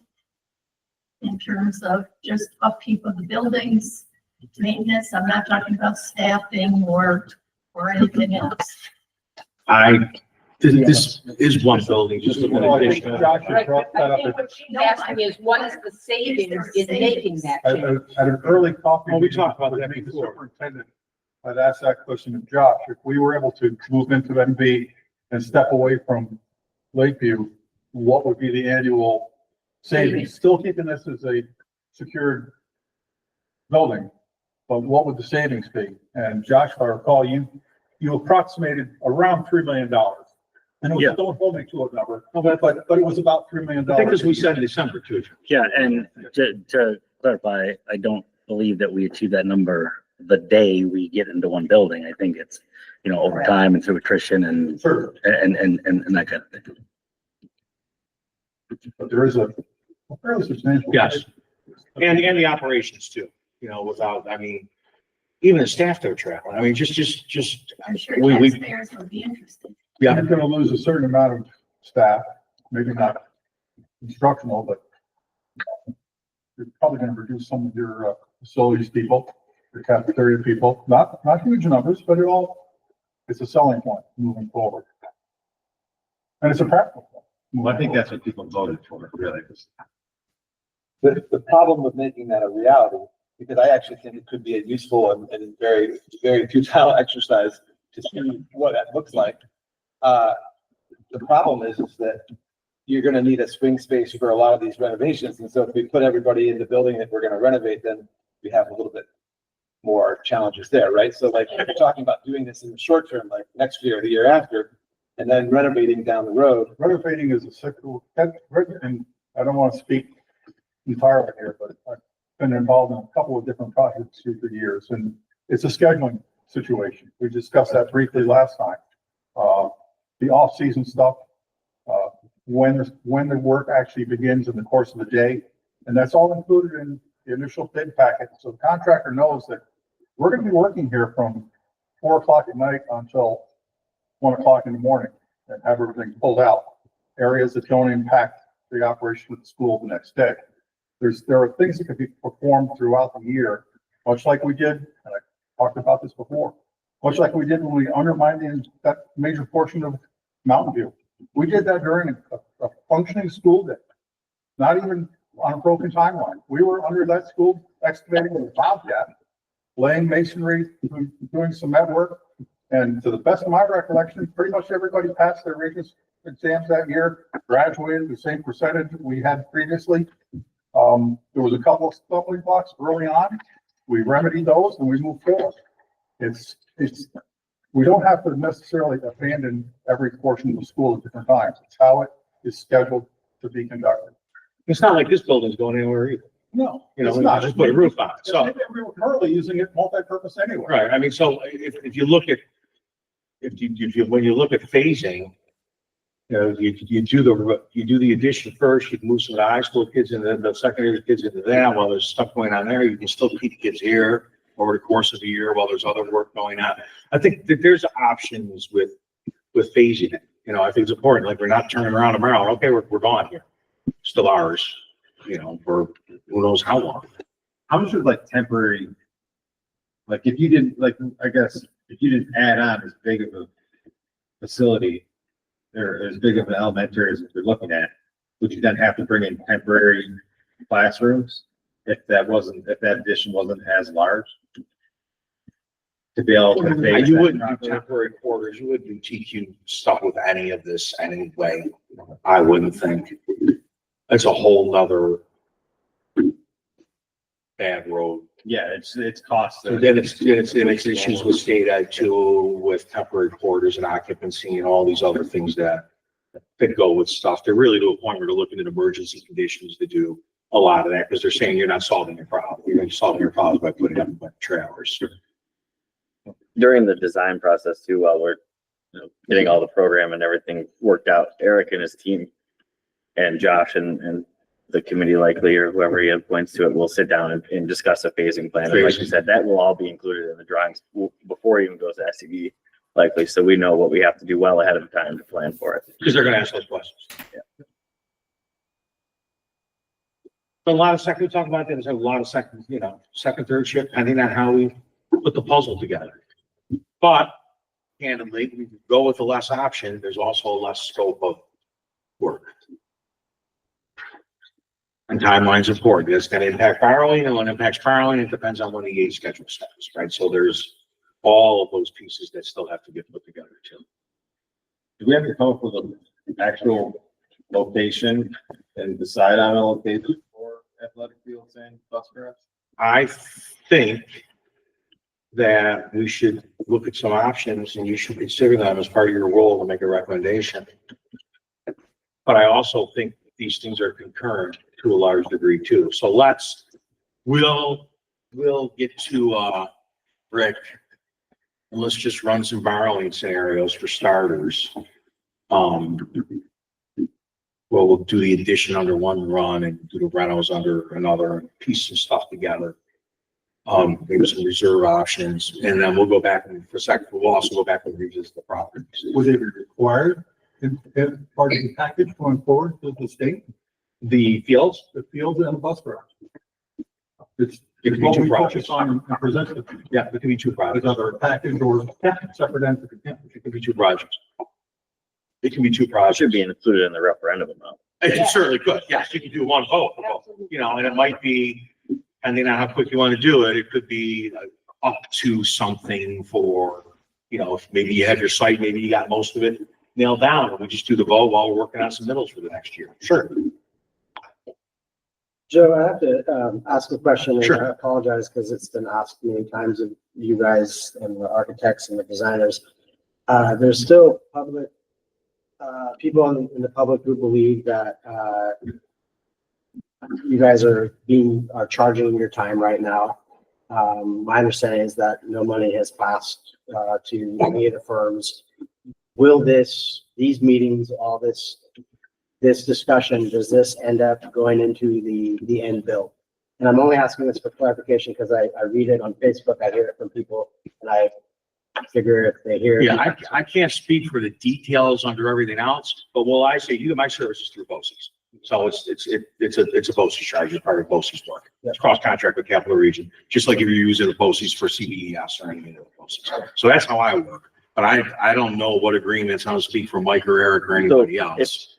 If you go back to the originals that have the construction costs and then it adds an incidental line item, that includes our fees for design, construction managers, any administration costs, any costs that aren't, they're soft costs. They're not associated with the construction. So that's where everything is considered. All the So it's site part of the fees, project. all the testing, special testing Yeah, fees. the and all the abatement rest. testing. Thank you for. Sure, no problem. Yeah, when you vote on a number, that like if we'll say $35 million referendum, there's nothing on top of that when we come out of nowhere and say, It is. Yeah. No, I think everybody has a lot invested in the success. Everybody has. The public is suggesting the larger the cost, the more money they got, or something like that. Yeah, Which is, unfortunately, one of the things, because of how this is all unraveled over the years, there's our job is going to try to regain the trust of the community. Sure. And so I still see after these meetings, there's talk on the Facebook pages, and there's it just seems like there's mistrust. It's like, well, they said this, but so the more forthright more information that can be put out there, that's legitimate, hopefully will help at the end when we try to get this to. Agreed. We're doing everything we can to be as transparent as possible with everything that we're doing. No one is making more money on a different size project by any means. So that's a perfect lead into this. So just in our group here and our group here, there, and maybe on Facebook, I haven't paid much attention to that lately, but there seems to be some undercurrents from a lot of different angles on a regular basis that hasn't let up for whatever reasons, I don't know. That we all are, that there are people that are going to ultimately going to be either trying to bring people along and get on board, or they're going to be saying, nope, vote no, and we're done. That still believe that the existing school in Elizabethtown, the Mountain View campus, is going to house every child in our district. And so obviously I'm not promoting that we put all the schools together over there. I think that would be catastrophically challenging alongside the building. But does it make sense to gain trust and to gain some validity? I mean, this is a very strange thought, but what would be the harm in having an exercise of literally taking every kid from every classroom and going over to the building and say, this is where you fit, and have everybody and see if the humans fit. And then if you say, oh, well, by blending the schools, we're going to get, minimize this and minimize that for maintenance, you can deduct that, or see how many cars are there. Like, how do we dispel this ongoing undercurrent of we all can just walk over to Mountain View and move along? Because I think I know it sounds simplistic, but it's a stumbling point. No, I don't think it's people. simplistic. I think it's a great point. And there's a couple things personally behind that. Even if you did it, just not gonna believe. Because if your stake is in the ground that hard, that it's not gonna work, it's not. Right? So the question is this: how transparent and forthright are we with every single thing you've done and every single decision you've made to gain the trust of the people who want to invest in that? Sometimes you'll never change somebody's mind. And if that is a stick in the ground, then that is a philosophical belief one way or the other. And what you want to do is engage in the work, I think, where you are saying you're transparent about the decision making, and this is what went into decisions, and this is what it is. Well, they're all going to fit. No, they're not though.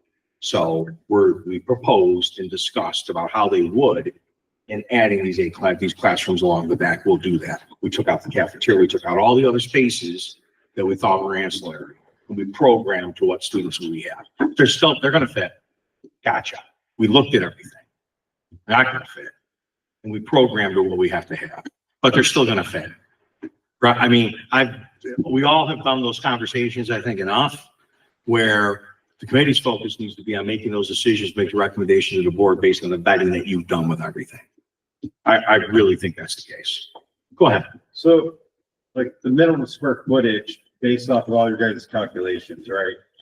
Does that existing school even meet that? Like, if you gutted it and you had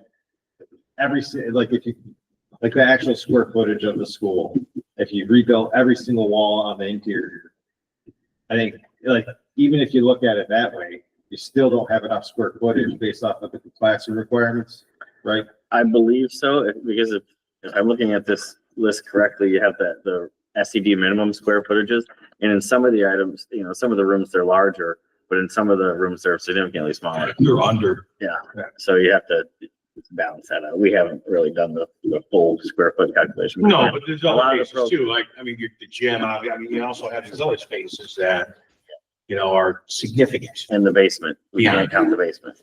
You can't count the basement unless you go in there and fully renovate the thing. And that's And then we're back to. count the basement. Right. Yeah, the best way for anything like this is the transparency will get you there. And you have been nothing but transparent. You continue, and I know a lot of folks have been to several of these meetings. We're forthright with every drop of information that we have. Nobody's no tricks up our sleeves, trying to get to a way with that's an economically feasible project for everybody. And still does some significant upgrades and opportunities for kids. If somebody's on that Facebook page, invite them. Tell them to come. They could have joined the committee. You guys are giving your time every month for, plus time in between and everything else. So, some people are always don'ts, I guess, is what I'm getting to. If we could persuade some that you've done your work and you're making your recommendations on your work, that's great. I'll tell you right now, you just went back, said something that was 28 million before. We can do different stuff to it and still get to a good place for a heck of a lot less. I don't know how anybody wouldn't applaud that work by starting to peel all that back. Hopefully the public knows that we need to do something. So, but the more viable we can make it and explain it to them. Like I said, these folks coming here tonight, Cindy's been recording it, putting it out there after every meeting. Anybody that takes the time to watch it hears pretty much exactly what we've talked about. They can discuss it amongst themselves, and they're certainly, which I've encouraged on Facebook, but the only activity I've had on Facebook was encouraging people to come to these meetings and board meetings. Since Facebook, I'm content with what I'm doing. I open my mouth. That's why I'm here. Put up or shut up. Because there isn't an idea we haven't looked at, right? I mean, we're turning over every stone we possibly can. Josh, I have a question, that I thought about earlier, forgot to ask. New visions. Does the classroom count for required classrooms in Mountain View include the visions? So in the presentation that I did last year, it did include that, and this count does not include that. But that if space is available, I strongly encourage us to continue to have that program. And the reason I say that is if we don't, every year we've had that program, we've had at least one student in that. If we don't offer that program, we need a driver to take that student somewhere, wherever that is. That does not fit in any other run that we have. So, I mean, currently in our current setup, it is much easier to say, yes, please use this classroom, so I don't need to transport the student. And there's no possibility that that classroom can be in the hospital. I mean, the reason they're here is because of the accessibility to the hospital. Yeah, right? my understanding is there isn't space in the hospital, but Okay. to be honest with you, it's been years since we've even had that conversation because we have a space right now. New Visions is a BOCES class that is for kids looking to go into the medical field. So they spend some time in class at school and sometimes. You enroll regionally on that too, Josh? Versus just two? No, it's through CV Tech. It's like a CV Tech program. Oh, so CV Tech program, you're getting 8 out of that then too? Yeah, Oh, geez, you don't want to lose that. Yeah, you're getting 8 out of that. No. And then my other question. we get paid is rent. for that. Whether or Yeah. not that was included Yes. in the required classroom space. And if I'm not mistaken, they lease that space. Is Yeah. that Yes, correct? yeah, So I how think- much? I would have to double check. I mean, it's not like 30,000 a year or something like that. It's I would have to double check. Okay. Yeah, rent technically is Couple thousand, rule of thumb, maybe. it's really, it's O&M on, it's the expenses associated with the space. Yeah. generally. I don't know what you guys get. I mean, Yeah. we're in the 30, we're in the 20 to 30 neighborhood in the capital region. You guys are probably in the 10 to 20 neighborhood.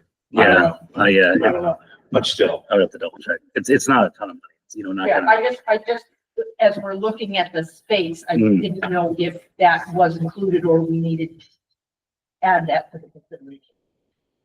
I think it might look closer at it, with you granular on the upgrades, would be my guess, depending on where that room fell. Okay, so we're going to, I'm certainly not rushing you, but I also can feel the pace. We'll run some numbers and we'll look at some properties for the fields and the bus garage. We gotta be around this 20-acre mark, and we'll start. Josh, I have maps, the school map that was from something we had been given earlier that I've added classroom numbers to. And I also have a condensed list of what periods those rooms are available currently. Can I make copies to give to these people? Yeah, I mean, yes, if you'd like me to do that, I'm happy to do that.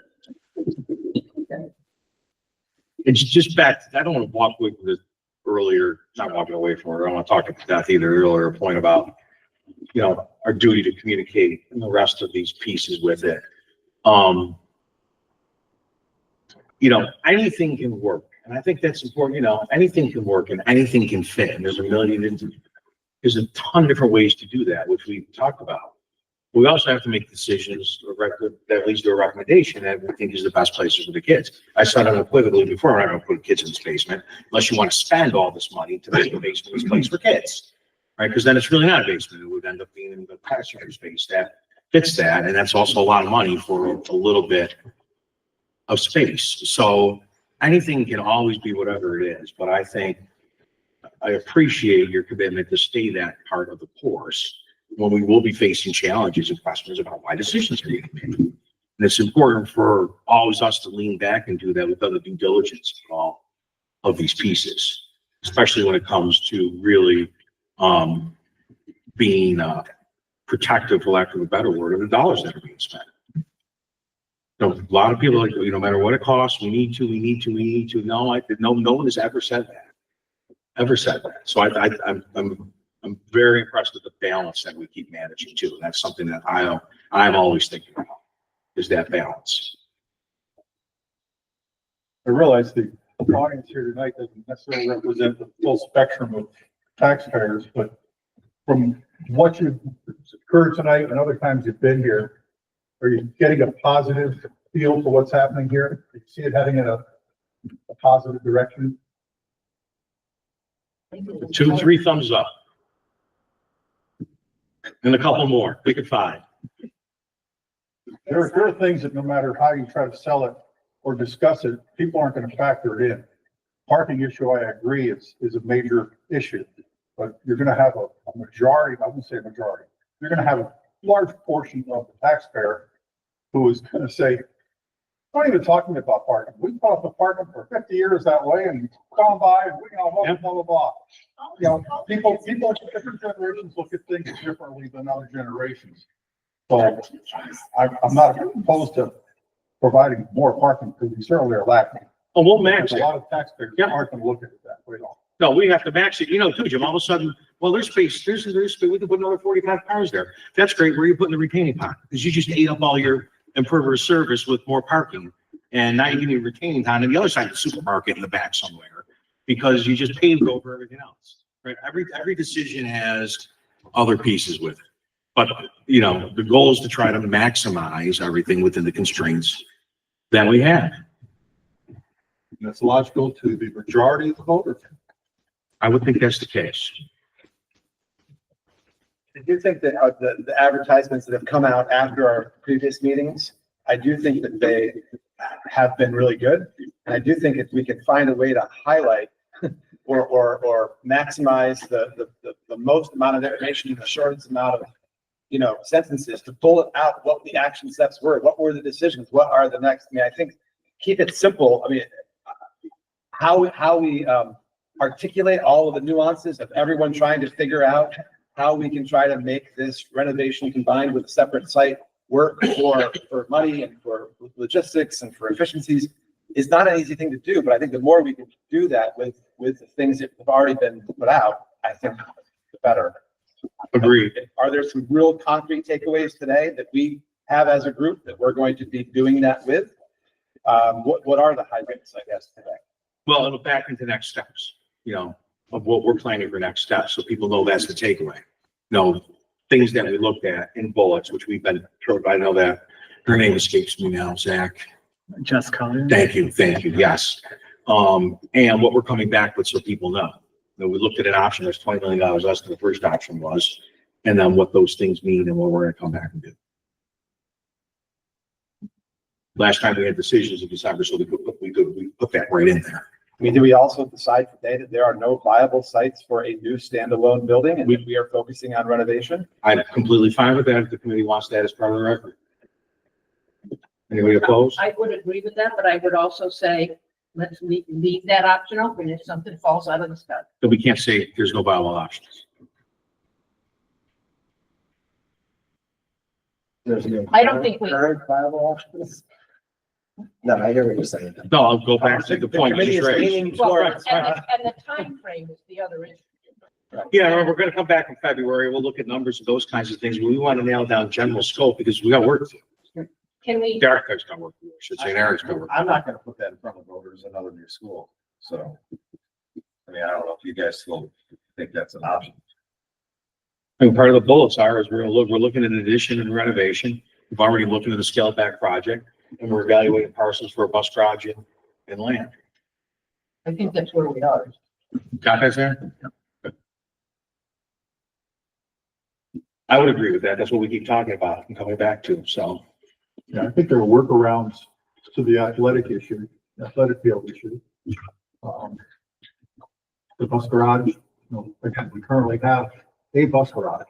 It does need some repairs, but, it's there, it still serves a purpose. We have to put a little more money into it as we go forward, but again, if we, That's April Road, that's tear down and replace. well, have you looked at that structure? We get five, I mean. Oh, no, I understand.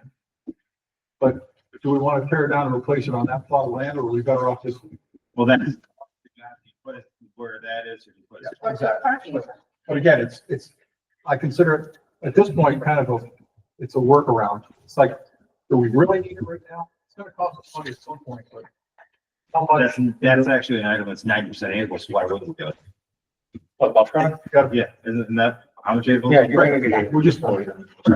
And I think that's something we're gonna have to talk through, because I think we all have a lot of very different opinions about that, and we're gonna have to, on the next round, kind of sort through that. I'm not really feeling like the bus garage or the athletic fields are gonna be a workaround. I think they have to be part of this renovation project so that our kids have viable options for transportation and athletics.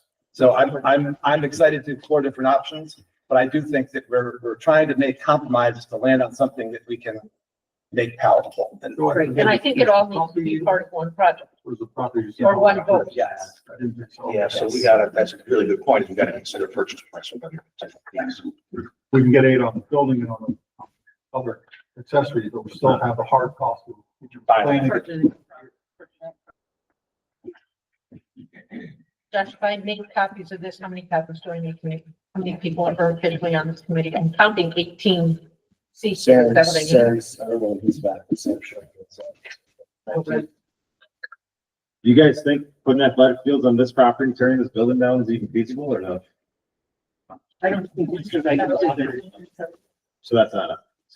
There you go. Well, but I would say this is interesting because he's no longer, but Sam Sherman, he made a point that in Westport, people are gonna have a hard time saying, so we're just gonna leave this building vacant and it's gonna deteriorate. So there's something, Would that be worse than tearing it down? well, there's the cost of tearing it down. Yeah, I don't know. I don't know. That's the, you know. There is, He just wants the property to be an asset to the town, whatever happens. Right. Yeah. Obviously, you're gonna have to have somebody come in and do that. If they can use this building, great. If not, But you're leaving it to the free. you know, they're market. gonna have to figure out That's what the the best difference, use of the property And is. nobody wants a mothball structure sitting here for God knows how long, No, right? I spoke to, I spoke to, no, I forget his name. He was a former board member. He said that when Willsboro, Alan Hicks, thank you. He said that I don't know the lingo, but they put money aside for the demo of the old school in Willsboro. And they put it in, I believe, like a bond form. Now, when the building sold and they turned it into an elder care place, the school got that back and it was like a windfall because the money was sitting there to tear it down if no one bought it, but someone bought it. So, I mean, So I don't know they if that- held it basically. They held it, thank Depending on if we gotta tear it down, we'll have the money. If we don't, yeah, Is that something you think we'll have to do? no. building- That's it. They treated it as money in the bank, it sounds Yeah. like that. I just was Building curious if itself that would, for if that would help people in Westport that are concerned about building deteriorating. Yeah, I think you get the regional economic, which I'm happy to do, which I can do. I have to reach out to the Regional Economic Development Council. I'm a member in the Capital Region, you know, we're all colleagues up here.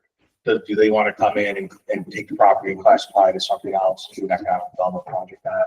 I mean, there's lots of different, in that world, Yeah. different stuff. And what you just described, we talked earlier, you just brought it up again, that school sold for $1. Yeah. Now it makes sense. They Yeah. liquidated it for $1, knowing they were gonna have that reserve come back. Yeah. So, And it incentivizes so someone to nothing buy it going for up $1 for or the something. town. Yeah. From that point. Somebody coming along with pockets. Yeah, no, I mean, there's only so much we can do, and I'm just thinking of like, how do I tell people that are like, well, we don't want that, I hear that so much. When they get old building. Right. So, Well, Joe, if I understood, you've got the ability to contact the regional. Yeah, development absolutely. people. I'll talk to the REDC out there. Yeah, absolutely. As we Do we want to make a decision that we're not gonna put the garage in the fields here? Because we'll include that as part of our decision making. I would say yes. Yeah. I'm sorry, but Okay, agreed? Agreed. Zach? Thank you. Josh? With that said, is there anything that as a public school we can do to put a newspaper article or something online that sort of solicits the idea that we are looking and we are exploring and we could really use some extra options? Yeah, I think our energy needs to go in to get this project done. Right. And Without another space for those other items though, right? Or no? yeah, I think you leave development work up to the developers. Like I said, I'm happy to talk to a couple of people just to see what interest is, but that's beyond the scope, or that's be. I'm sorry, I didn't mean for this, sorry, I meant, I meant for, a bus garage and athletic fields for a property. Yeah. Closer to the renovation site. I was asking, could we advertise or at least have some sort of article that sort of solicits the committee is leaning towards, whatever we're leaning Sure, we towards. could. And say, Jack, you bring that up with Jessica? Yeah, I can. That'd be I mean, great. And I think that's crunch important. time on another efficient spot that houses both those things that we can make this work on. And we'll tell our realtor to go look to, we need to go back to the. Right, but part of the comments we got last time was, well, nobody asked me about my Of property. course, right? So, Trying to come lately, so So we got- if you I had put 60 that out acres that were there- perfect, and nobody brought it up to me. if you put that out there, they've been asked. Okay. I'm sorry, I didn't get that out very clearly. No, that makes a ton of sense. Thank you. I'm sorry, I misunderstood you. Well, let's drop Jessica when you get the stuff to Jessica, Zach. Tell her to get an article front and center that the district's looking for increase. The buildable property, 20+ acres for fields and a garage. If there's interest, contact Josh. And we'll put that in part of our summary stuff too that goes out. Okay. Good. So we'll have the other pieces to our decisions as well. And we'll see what numbers look like. We definitely want to, we'll keep moving the ball down the field. We'll see what the numbers look like in February. But the sooner you can ballpark with a recommendation, you're not gonna make these decisions of this room over here, the drinking fountain is kind of, but this room over here, we're not gonna get into that. We need to ballpark what it is so that we can get to work and get a project. And can we meet sooner than a month now?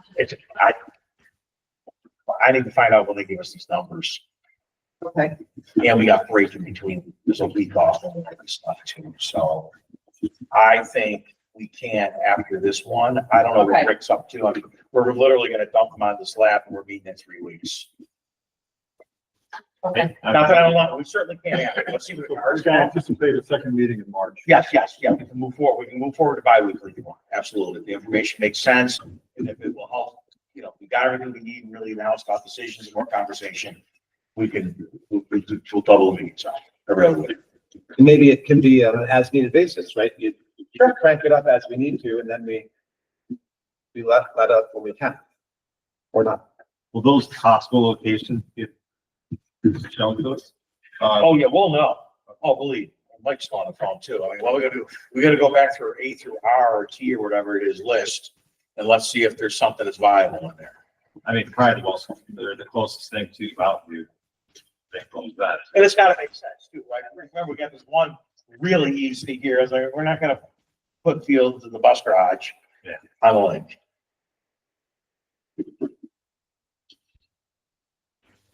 Good, any other questions or anything?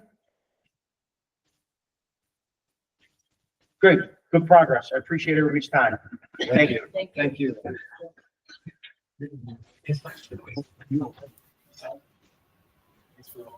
Yeah,